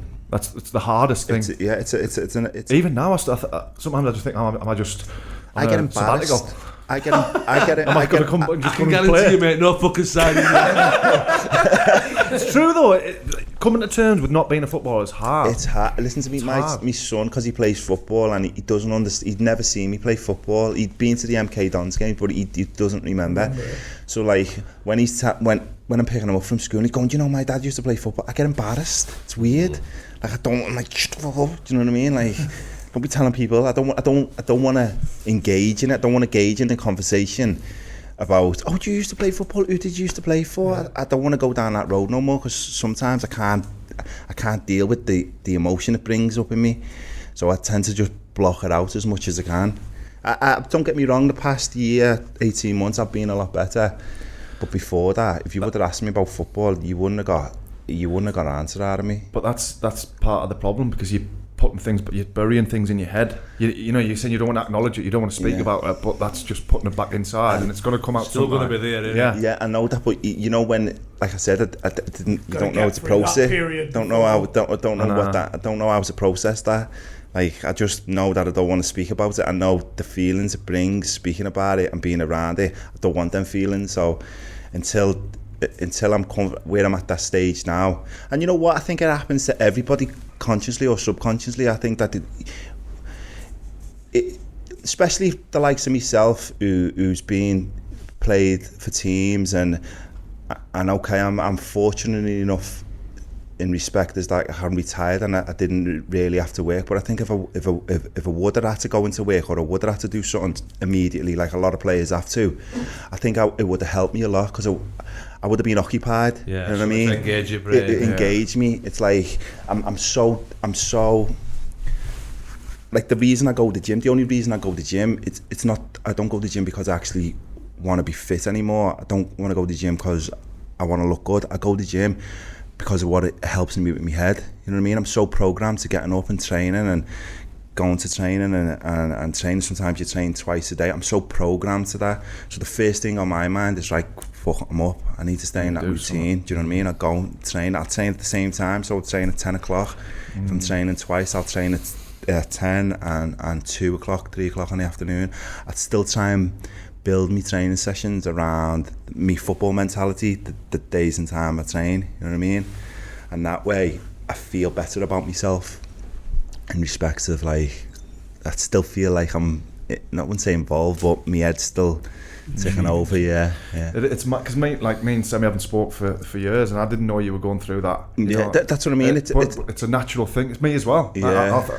In terms of speaking to lads that I used to play with, I just wanted to distance myself. But you've been through the same thing. Distance yourself from me, fucker. Can't get rid of me, can you? It's hard, you know what? It's hard. Like and even to speak about it now, it's not so much hard for me now. But going through it then, like, it was the thoughts that go through your head. It's disturbing, lad. Like, it really took me back. Like, it affects you. It affects everything. So it was affecting me being a parent. It was affecting me as a son. It was affecting me as a friend. It was affecting me in my whole life. And that's why I didn't know what else to do but to say, I don't even want to look at a ball. I got all my boots, all my shirts and all that, tied them. I put them away, so I don't even have to look at them when I open my things. I've done everything I could do, so I could wake up in the morning and I wouldn't think about football. It was a terrible time. I had like a rough patch. It's interesting probably for people listening to this, you know, like, because the perception of you, because you're so laid back, would have been that you're not bothered. Yeah. Well, that's it. You don't even like football. I spoke to my arm manager, Carl Robinson. I seen him in Starbucks. I said the same thing to him, and he was looking at me like that. He went, "You were fucking really arsed. You weren't playing football no more." And I said, "Yeah." I said, "Why do you think? Why did?" He said, "Sam, I thought you couldn't wait to retire." And I went, "Did I really give off that impression? Like, I couldn't really be arsed?" You know what I mean? I was like, "Really?" And he was like, "Yeah." I said, "I thought you'd never have nothing to do with football. I thought once you walked away, you'd go and live a different life." I said, I thought you would. He turned around and said, "I thought you wanted to retire when you were 27. He said, "That's how long I've thought you've never wanted to play for." I said, "No, it's never been the case." I said, "That's just, you don't realise until something's taken away from you." You know what I mean? And like with the football, and similar things like that. Once it's gone, it is gone. I think the main thing about football is there's no replicating it. No. Do you know, like if you're I don't know, if you're a teacher, right, and you go away from teaching, but you're still doing something of an equivalent level, there's nothing a footballer can do that's of an equivalent level to being a footballer. Yeah. Do you understand what I mean? So you can be you're replicating like the euphoria of there's everything. There's just no other world like it that you can possibly get into. Unless you're gonna break into the music rapping scene or something, and you're on a stage. Even like the little things, like just being with the lads in the dressing room. Do you know what I mean? And just being around the lads and just texting and just the simplest things, just the banter. I miss the banter so much. You know what I mean? Because you're not in that world no more, and you're constantly laughing and joking and back and forth, and you know what I mean. It's a good life, regardless where you're playing. I think I don't think psychologically you're ready to stop either at 30 No, to 35. that's what I mean. You're not ready to retire. You're not 65, 70. You're not ready for. You're not burnt out, are you? Yeah, you're not ready for cash in the attic at 35, are you? Yeah. But all you know is the football, career that you've been in for the last 20 years. And at times it's fucking not great. It's not. You've a lot of shit in it, but you're still in and around it day in, day out. You're still a footballer. Yeah. That's. You know what I mean? It's just the banter. The banter's just banter's fucking great, brilliant. isn't it? Some of the stuff that you get up to and what happens and all that. Even used with this podcast, subconsciously, you're. How can I say? It's a football set. Do you know what I mean? It's a football mentality. Right. So I'm still getting me banter fix. Yeah, that's what I mean. You're still getting some form of that life in a way where you're getting footballers in on, and you're talking about old stories, and it makes you feel better about the situation. See, has it made you feel? How did you feel speaking about it? Speaking about it today, going back a year or two ago, kid, I wouldn't have been this open with you. You know what I mean? Yeah. I would have just said, oh yeah, I've had a few ups and downs and this, that and the other. I wouldn't have been this open and told you like exactly what I've gone through with me. I had like 16 weeks of counselling, lad, off the PFA. I'm sitting there and going through like just stuff that I didn't even think bothered me, but obviously it was bothering me. Do you know what I mean?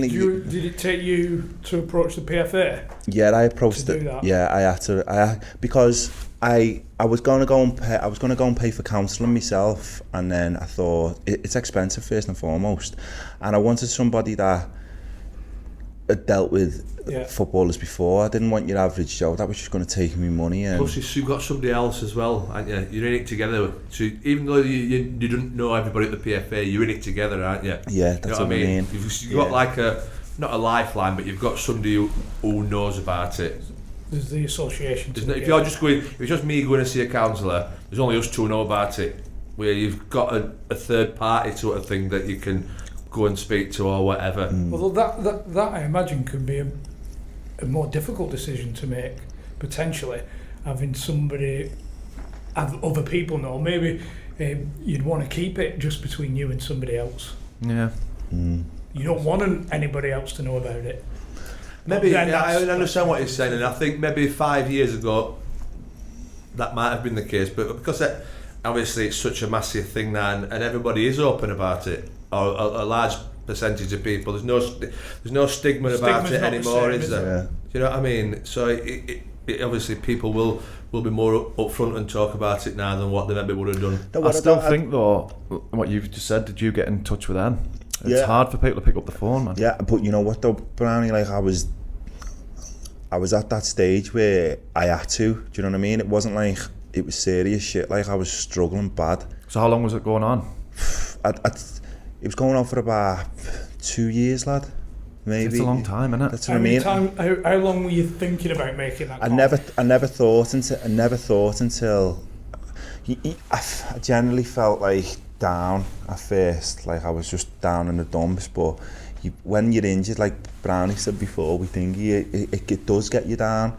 So I was thinking this is a period of time, and soon once I'm back and I'm feeling back to myself, it'll be okay. But then I was just left with emptiness of nothing to do, and that's what created the problems for me. Like, fucking hell, what am I doing today? Do you know what I mean? Like, and then I've got the lads on the phone, what's happening, saying we're playing such and such here the weekend, what are you doing? And I'm thinking, I couldn't even go and meet them after the game. Do you know what I mean? Like, I don't want to be sitting in there talking about the game, and I'm sitting there like that thinking. So the thing that's going to make you feel better, you're thinking it's the worst. Like, you couldn't think of anything worse. I couldn't think of anything worse. So like, I just shut it down like from then on. And like I said, I was struggling for the best part of 2 years. I went and seen a doctor, and he gave me antidepressants, but what they don't say in the fucking small print of them is that they give you suicidal thoughts. So I'm eating these tablets thinking that they're fucking gonna make me feel alright, but on the other hand I'm waking up thinking, should I just go and jump off the bridge? You know what I mean? Like, my head was absolutely kettled with it all. So I come off the tablets, and then that's when I thought, I had to go and get help. And I rang the PFA, and like I said, it wasn't so much, I just wanted them to, the PFA will deal with that all the time, so like they'll put you in touch with somebody who's already dealing with other footballers. So if you go to him, and it's, I wouldn't say it's the same story, but he understands you a bit more. Do you know what I mean? Because he's dealing with footballers. Yeah. So that's what I wanted. I wanted someone who could understand me, rather than somebody that's getting to know me and wondering why I'm here and I'm 6 weeks down the line. I needed somebody that was on the ball with me from day one. And like I did 16 weeks. David Kirk, his name was. He was a lovely fella, and he really helped me, just me outlook on life. And like I say, it was more me ego that was holding me back, as in like Jon Otsemobor, the footballer. When I realised I'm Jon Otsemobor, I was a footballer, and I'm not a footballer now, and that's actually okay. Yeah. I'm all right now, you know what I mean? Like, and now I'm at that stage now where I need to find another identity, whatever that may be. Nobody's bulletproof, mate. Yeah, I've got bulletproof undies like that. I like where you're going with that. Well, cheers, mate. Yeah, thank you very much. Thanks for coming.